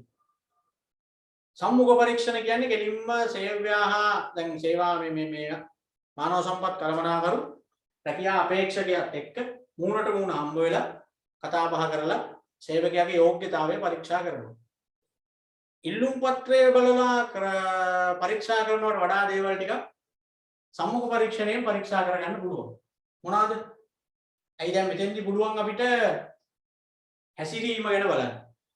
බාහිර පෙනුම ගැන බලන්න. පෞරුෂත්වය ගැන මනින්න. ආකල්ප කොහොමද කියලා බලාගන්න. සම්මුඛ පරීක්ෂණයෙන් පුළුවන්. වැඩ කිරීමේ පිළිවෙල කොහොමද? අඳින බලන විදිය කොහොමද? ඒ ඔක්කොම බලාගන්න පුළුවන් ඉන්ටර්විව් එකේදී. බලමු සම්මුඛ පරීක්ෂණ. අයිදුම් කරුවා පරීක්ෂණ මණ්ඩලය අතර මූණට මූණලා අදහස් සෝමාන. ඔය දෙකෙන් ඉතින් ගොඩක් ආයතන සේවකයෝ බඳව ගන්නවා. හැබැයි සමහර ආයතන ඒ තම තමන්ගේ අදාළ රැකියාවේ හැටියට සංවිධාන නීති රීති වල හැටියට වෙන වෙන ක්‍රම වලට යනවා. තව ක්‍රමයක් තමයි බුද්ධි පරීක්ෂණ. ඔය රජයේ පරිපාලන සේවයට එහෙම බඳව ගන්නකොට ඕවා තියෙනවනේ. IQ ටෙස්ට් එකක් ලියන්න එක. ඔය පරිපාලන විභාග වලට පන්ති යනවා කියලා ළමයි යන්නේ. ඒ කියන්නේ IQ ටෙස්ට් එකකුත් තියෙනවා. බුද්ධියමනේ. දැනුම වෙනයි බුද්ධිය වෙනයි. දැනුම කියන්නේ විෂය ගැන දැනුම. බුද්ධිය කියන්නේ සාමාන්‍ය අවබෝධය. සමහර දැනුම තියෙන අයට සාමාන්‍ය අවබෝධය බිඳුවයි. කිලෝ 4 දෙයක් දන්නේ. ආගත ડોක්ටර් කෙනෙක්. රටේ සමාජයේ වෙන කිසි දෙයක් සාමාන්‍ය මිනිස්සු හිතලා කරන කිසි දෙයක් මිනිහට කරගන්න බෑ. ඒක බුද්ධිය තියෙන්නේ නැත්තෝ. ඒක තමයි බුද්ධි පරීක්ෂණ වලින් මනින්නේ. පෞරුෂ පරීක්ෂණ. එහෙම ඒවත් තියෙනවා සමහර ජොබ් වලට විශේෂයෙන් ඔය කළමනාකරන තනතුරු වලට එහෙම බඳව ගන්නකොට පෞරුෂ පරීක්ෂණ කරනවා. මොකද මැනේජර් කියන තනතුරට පොතේ සුසුකම් විතරක් එහෙම තිබිලා මදිනේ.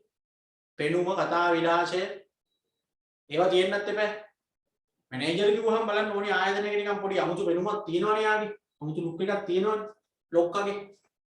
එතකොට මේ සේවකයෙකු පොඩ්ඩක් යටහත් පහත් වෙන්නේ. ඉන්න සේවකයන්ට වඩා නිකන් හෙන පොඩි කොට මිනිහෙක් නම් මැනේජර්. මැනේජර් කම හරියට කරගන්න බෑ එතකොට. දැක්කම් බය හිතෙන, කිව්වහන් යමක් කරන්න හිතෙන, එහෙම පෙනුමක් කතා විලාසයක් තියෙනවා. එහෙම නැත්නම් පෙනුම හොඳට තියෙනවා ඒ වුණාට නිකන් කටහඬ නිකන් මහ ගෑනු කටහඬ මැනේජර්ගේ. ඉන්නේ සමහරුන් එහෙම. එතකොටත් ඉතින් අර සේවකයාට නියෝගයක් දුන්නත් නිකන් hina යනවනේ සේවකයාට. බයක් දැනෙන්නේ. ඇවිදින විදිහ, ඒ සියල්ල අඳින පළදින විදිහ. හරි. දැන් සාමාන්‍යයෙන් අද්දික දාලා, බෙල්ට් එක දාලා, ටයි එක දාලා, පිළිවෙලට කිට් එක අයන් කරලා එහෙම ඇඳාම නිකන් මැනේජර් ලුක් එකේ ඉන්නේ. ටී-ෂර්ට් එකක් ගහලා ඩිමක් ගහලා මැනේජර් වෙනවා නම් යා මැනේජර් වුණත් අර මැනේජර් පෙනුම නෑනේ එතන. බොස්ගේ පෙනුම ඉන්නේ නෑනේ එතන. අනිත් සේවකයෝ ටික කිට් එක ගහලා ඉන්න මැනේජර් ටී-ෂර්ට් එක ගන්න. ඉන්නේ උන් ඉතින් අර මැනේජර් කියලා දන්න හින්දා කරු කරනවා. අපි එහෙම ගියාම කවුද මැනේජර් කියලා හිතා ගන්න බෑ. අපි හිතිය වැඩ කරන එකෙක් ඉන්නේ. එහෙම වෙනවනේ. හරි. ඒ හින්දා පෞරුෂ පරීක්ෂණත් තියෙනවා සමහර තනතුරු වලදී. ප්‍රායෝගික පරීක්ෂණ ප්‍රැක්ටිකල් ටෙස්ට් සමහර ජොබ් වලදී බලනවා මේ වැඩේ ඇත්තටම කරන්න පුළුවන්ද කියලා. නිකන් වෙනම ආධුනික පුහුණුවක් විතරක් බෑ. දැන් ඩ්‍රයිවිං ජොබ් එක ගන්න ඉතින් ඒ ලෙවල් බලන්න දෙන්න බෑ ඩ්‍රයිවිං කරලා බලන්න. ඒ දැන් මොකක් හරි රැකියාවකට ගන්නවා නම් ඒ අදාළ වැඩේ කරලා පෙන්නන්න කියලා කියනවා. හරිනේ. ඒ තමයි ප්‍රායෝගික පරීක්ෂණ කියන්නේ ප්‍රැක්ටිකල් ටෙස්ට්.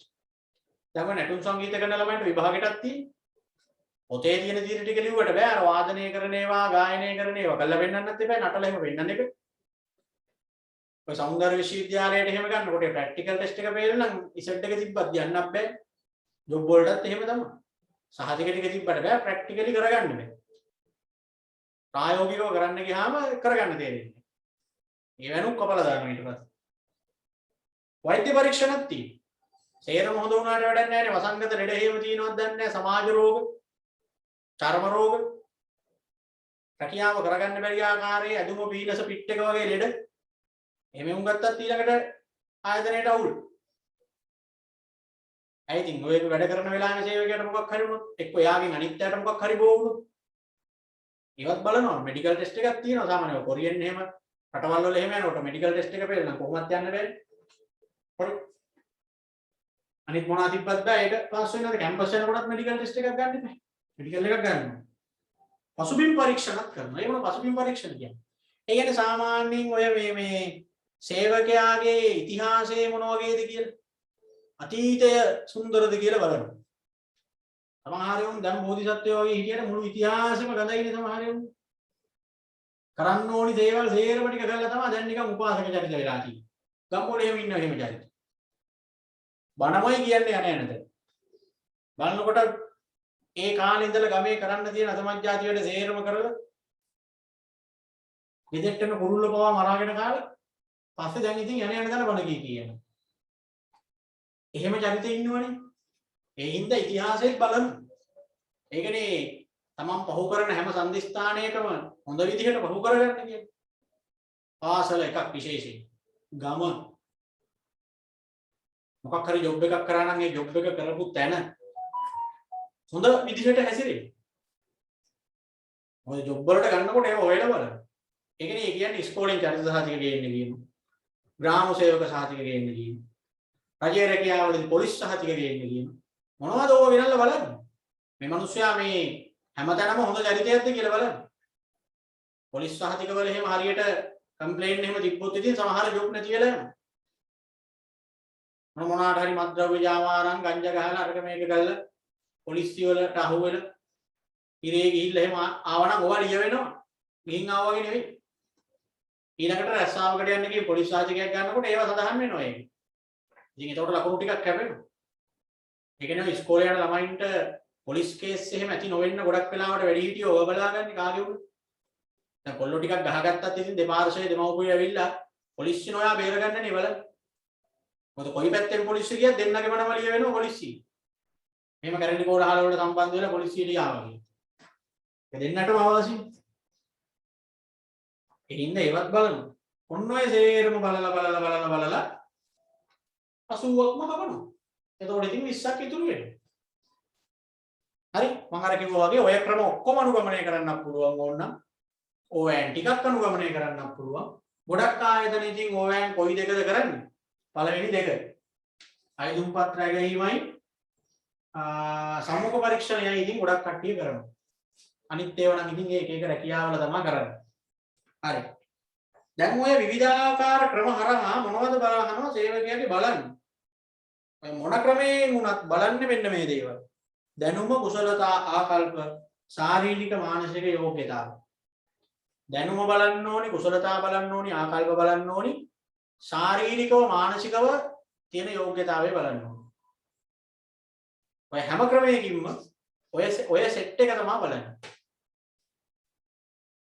ඔය නිර්ණායක මත තමයි ඒ හැම තෝරා ගැනීමේ ක්‍රමයක්ම ක්‍රියාත්මක කරන්නේ හරි තෝරා ගැනීමේ ක්‍රමයක් වශයෙන් සම්මුඛ පරීක්ෂණ වල ඇති වාසි අර සම්මුඛ පරීක්ෂණ ගැන ටිකක් දැනගන්න ඕනේ හින්දා ඒවත් දීලා තියෙනවා දැන් ගොඩක් වෙලාවට අයදුම් පත්‍ර අනම්මනම් දේවල් වලට වඩා ටිකක් හොඳම ක්‍රමයක් හැටියට සලකනවා සේවකයෝ තෝරගනිද්දී ඉන්ටර්විව් තියෙනවා සම්මුඛ පරීක්ෂණ තියෙනවා අපෙන් අහන ඇයි ඒ කියන්නේ ඇයි අයදුම්කරුගේ ස්වයං ඉදිරිපත් වීම වාචික හැකියාව බාහිර වෙනුම ආදී ඇගීමට ලක් කළ හැකි වීම මේ සම්මුඛ පරීක්ෂණ වලින් පුළුවන්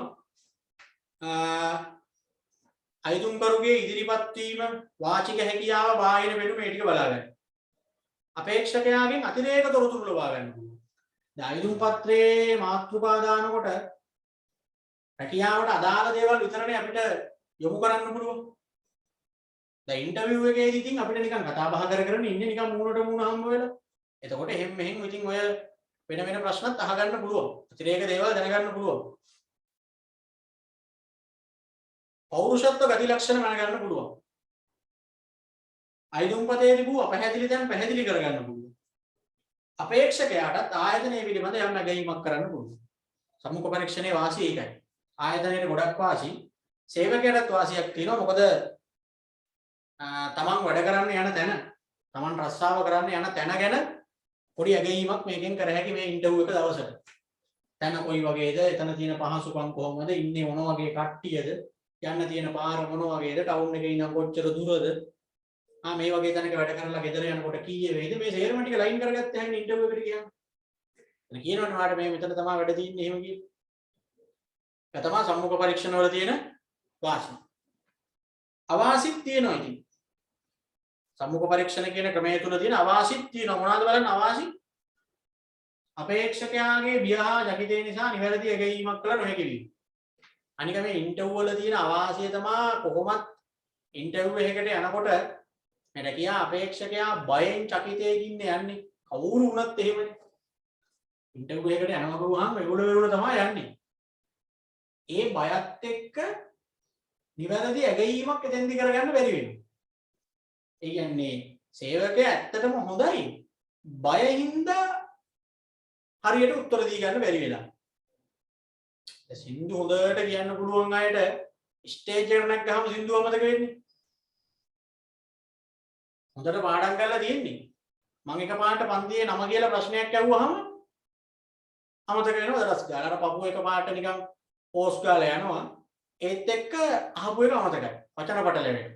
ඔය ඉස්සර පාසලේ උදේ රැස්වීමේදී එහෙම විනි බයේ නිනේ නම කතා කරයි කියලා කතා ආනම්මනම් කරන්නේ ඔය බලෙන් එහෙම දාන්නේ සමහර වෙලාවට. මේක මලගේක කතාවක් දාන්න කිව්වත් එහෙන බයයි. ඒ වගේ තමයි ඉන්ටර්විව් එකේදීත් අර බයත් එක්ක අමතක වෙලා යනවා. ඒක අවාසියක්. පිළිතුරු සිතාමතා වෙනස් කළ හැකි වී. අනික තමයි ඉන්ටර්විව් එකේදී කොහොමත් ඉතින් අහන ප්‍රශ්න වලට එහෙම මෙහෙන් කරකවල මොනවා ඇහුවත් ගානට බොරුව රවුම් කරලා ලස්සන කරලා කියන උන් ඉන්නවා. ව්‍යාජ හැසිරීම මේක කොහොමත් තියෙනවා. ව්‍යාජ හැසිරීම කියන්නේ තනි කර ඉන්ටර්විව් එකට ගිහිල්ලා තමන්ගේ සැබෑ ස්වරූපය නෙවෙයි සැබෑ ස්වරූපය නෙවෙයි වෙන්නන්නේ. රංගපන් සැබෑ ස්වරූපය කියන්නේ ඉතින් ඉන්ටර්විව් එකකට නෙවෙයි. මිනිස්සු පාරේ බහැලා යනකොට වුණත් සැබෑ ස්වරූපය නෙවෙයි මිනිස්සුන්ගේ වෙන්නන්නේ ඇත්තටම. ඉන්ටර්විව් එකේදී කොහොමත් ව්‍යාජ හැසිරීම. thank you කියනවා, sorry කියනවා, excuse me කියනවා. පුටුව ඇදලා වාඩි වෙනවා, ආයෙ පුටුව හදලා තියෙනවා. කනකොට එහෙම කට පිහේ දදා සර්වියෙත් තියාගෙන නිකන් ඉන්න කැටයන් ටිකනේ ඉන්ටර්විව් එකට එහෙම ගියාම ඔය කෙල්ලෝ එහෙම බලන්නකෝ තැනකට ගියාම වෙඩින් එකකට එහෙම ගියාම කඩේක එහෙම කන්න ගියාම උඹේ ගැටයන්ටි කට හදහද පොඩ්ඩක් නැත්තම් සර්වියට් එකකින් පිහදද හපන්නේ හිමි චූට්ටයි දාගන්නේ බොරුනේ ඔය පිට තැනකට ගියහම තමයි කෙල්ලෝ ඔහොම කන්නේ ගෙදර කනකොට කොහොමද දන්නේ නැතිනේ කොහොමද කියේ සමහර විට බෙදාගන්නේ වේසමකට වගේ වැටෙන ඒවා එහෙම ඇඳයට හරි රිංගලගෙන අහලා කනවා මස් කටු එහෙම කෙලින්ම නිකන් අර කොටියෙක්ට මස් කට්ටක් අහුනවා වගේ හපලා කන්නේ කෙල්ලෝ ගෙවල් වල අර කඩේකට එහෙම ගියාම නිකන් මේ කට්ට පැත්තකින් තියලා චූටි චූටි කෑලි කඩාගෙන හිමින්තරේ හපහප ඔය මොනවාද ව්‍යාජ ඇසිරීම ඔබ ඔහු ඉන්ටර්වයුව එකට ගියන් බෑ වෙඩින් වලට ගියන් ඊට ඇඳිගේර පුත්යන්ට අඬන් කර ගෙදෙද්දි අත් දෙකම පාවිච්චි කරනවා එහෙම මෙහෙම මේ අතින් බයිලා අනිත් අතින් හරි ඇදලා දානවා මොනවා වෙඩින් වලට ගිහිල්ලා එහෙම ඔය ගොඩක් වෙලාවට කෙල්ලන්ට එහෙම වෙඩින් වලට ගියහම බඩගින්නේ වුන් එන්නේ යන් ළමයි ඇයි අර කැටයන් ටිකත් එක ගා ගන්න බෑ ඒ තොලේ අරන් මනම් අරන් ගාගෙනත් ගිහිල්ලා ඒව ගෑවෙනවා අනේ වෙයි ගාවට අර ක්‍රමයට කන්නත් එපේ හිතලානේ කන්නත් ඕන කොල්ල නම් අවුලක් නැහැ කොහෙට හරි පැත්තකට හරි අරන් ගිහලා එළියට හරි අරන් ගිහලා ඇදලා අරිනවා එල්ලෝ එහෙම බෑ පුරුදු නැති අඳුනුත් ඇදගෙන ගිහලා ඒ ඇස්සේ ඇවිදින්න බෑ ඇදෙන වැටේ කියලා එහෙම ඉන්ටර්වයුව එකේ කොහොමත් එහෙමයි ව්‍යාජ හැසිරීම ගෙදෙත් එහෙම එකෙක් හැප්පිලා හරහා වැල්ලා ඉස්පිරිතාලේ ගෙනිච්චට සෝරි කියන්නේ අතන හැපෙන්න කලින් සෝරි කියනවා ඒ හින්දා ඉන්ටර්වයුව එකේදී ඒ අවාසිය තියෙනවා ව්‍යාජ හැසිරීම තියෙනවා ගොඩක් වෙලා පරීක්ෂකගේ යටි සිදුවිය හැකි වැරදි ඒවත් තියෙනවා හරි දැන් ඉන්ටර්වයුව එක කරන වෙලාවේ සේවකයාගේ අවුලක් නෙවෙයි තියෙන්නේ සමහර වෙලාවට තියෙන්නේ මේ අර පරීක්ෂකයාගේ කේස් එකක් ඒ කියන්නේ දැන් එයා ගෙදර ප්‍රශ්නයක් පිට ඇවිල්ලා එක්ක ඔළුව එකක් කොමක් හැදිලා ඇවිල්ලා එහෙමම ඒරියස් එකේ වල රැකියා අපේක්ෂකයෙක් පිටින් ඒ මිනිහත් මිනිස්සෙක්නේ දැන් හිතන්න මම HR මැනේජර් කියලා මේ මිනිසුන්ට ප්‍රශ්න නැද්ද ලෙඩ හැදෙන්නේ නැද්ද දැන් ඔන්න මම ගිහිල්ලා ඉන්ටර්වයුව කරන්න කවුරු හරි සේවකයෝ ටික මම මේ ගෙදර ළමයා ලෙඩ වෙලා හොස්පිටල් නවත්තලා දැන් මේක හිත මං ගිහින් තියෙනවා ඉන්ටර්වයුව එක වෙලාවේ දැන් එතකොට මට මේ රැකියා අපේක්ෂකයව හරියට ඉම්ප්‍රූව් කරගන්න බෑ දැන් මට අර ප්‍රශ්නේ හින්දා එක්ක ප්‍රශ්න හරියට යමු එක්ක මට තද වෙනවා එහෙම ඒවා එනවා සමහර විට පෞද්ගලික හැඟීම් ඇති වෙන්න පුළුවන් පරීක්ෂකටත් ඒ කේස් එන්න පුළුවන් පෞද්ගලික හැඟීම් දැන් ලස්සන කෙල්ලෙක් ගියොත් එහෙම සුදුසුකම් නැතත් ගන්නවා කියලා හිතනවා එහෙම නැත්නම් තමන්ගේ නිකන් කොයි කාලෙක හරි කමන්නේ නැහැ මොකක් හරි තරහක් තියෙන කෙනෙක් ආවොත් ඉන්ටර්වයුව එකට ඉන්ටර්වයුව බෝඩ් එකේ ඉන්නේ මම නම් එනකොටම මම ලයින් කරගන්නවා වරෙන් දෙන්න මට මෙහෙමනේ කාලේ කරේ එදා මේ වගේ වැඩක් කරන්නේ කපලම දානවා කොහොමද ගන්නෙ නැහැ කියලා මම දැන් පූර්ව නිගමනයකට ඇවිල්ලා තියෙනවා ඉතින් ඉන්ටර්වයුව එකේදී මොන හරි ගේමක් ගහලා මම මිනිහා කපන තත්ත්වෙට වැඩේ හදලා මේ වගේ පරීක්ෂකගේ අතින් මේ වගේ වැරදි වෙන්න පුළුවන් පෞද්ගලික තරහවල් පෞද්ගලික වෙන හැඟීම් නැති වෙලා සමහර විට ගන්නවා සමහර විට අයින් කරනවා පරණ තරහවල් පිරිමහනවා එහෙම නැත්නම් තමන්ගේ එකෙක්ව ගන්නවමනාවට හොඳ එකෙක් ඉන්ටර්වයුව එකේදී කපලා යවනවා ඔය තරඟවල එහෙම බලන්නකොට මම හොඳ එවුන් ඉද්දි මුක්කු හරි එවුන් තෝරන්නේ බනින්න ඊට පස්සේ අපි යකෝ ඊට වඩා හොඳට හිට කිව්වනේ අර ඌව නෙවෙයි තේරුවේ මේ රූප මෙව්ව තරඟ එහෙම තෝරන්නේ නිකන් මහා එවුන් තෝරලා තියෙන්නේ මොකටද තේරුවත් දන්නේ නැහැ කියලා ඉතින් ඉතින් ඒ ඇවිල්ලාදී ඒ වගේම තියෙන ඕනිම ඒ තෝරා ගැනීම වලදී ඉන්ටර්වියු එකත් ඒ වගේ දෙයක් නේ දැන් ඉන්ටර්වියු එකට ඇවිල්ලා ඉන්නවා මම හොඳට දන්න හොඳ ෆිට් එකේ මම නෑදෑයෙක් එක්ක මොකද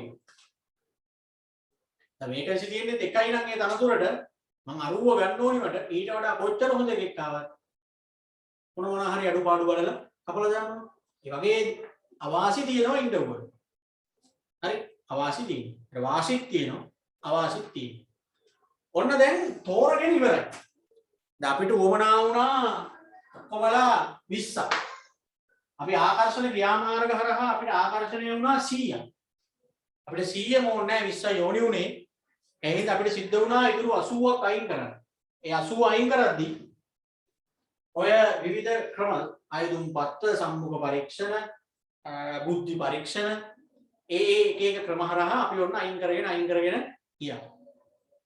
දැන් ඔන්න මොන විශ්සද ගන්න කියලා HR මැනේජර් දැන් තෝරගෙන ඉවරයි. තෝරගෙන ඉවරයි කියන්නේ දැන් එයා සිලෙක්ට් කරගෙන ඉවරයි. මෙයා ගන්නවා එහෙම කියන. දැන් ඉතින් තියෙන්නේ ඒ තෝරගත්ත අයව රැකියාවලට ගෙන්න ගන්න. අනියුක්ත කරන්න තියෙන්නේ අදාළ තනතුරු වල. ඒකට කියන්නේ මොනව කරනවා කියලාද? බඳව ගන්නවා කියලා. පත්වීමේ ලිපියක් එහෙම යවලා නීත්‍යානුකූලව රැකියාවට අනියුක්ත කිරීමක් කරන්න ඕනේ. ඒක තමයි බඳවා ගැනීම කියලා කියන්නේ. ඒකෙන් එහාට ඊළඟ දශක බලන්න. හරි? එහෙනම් ආයි බොන්න.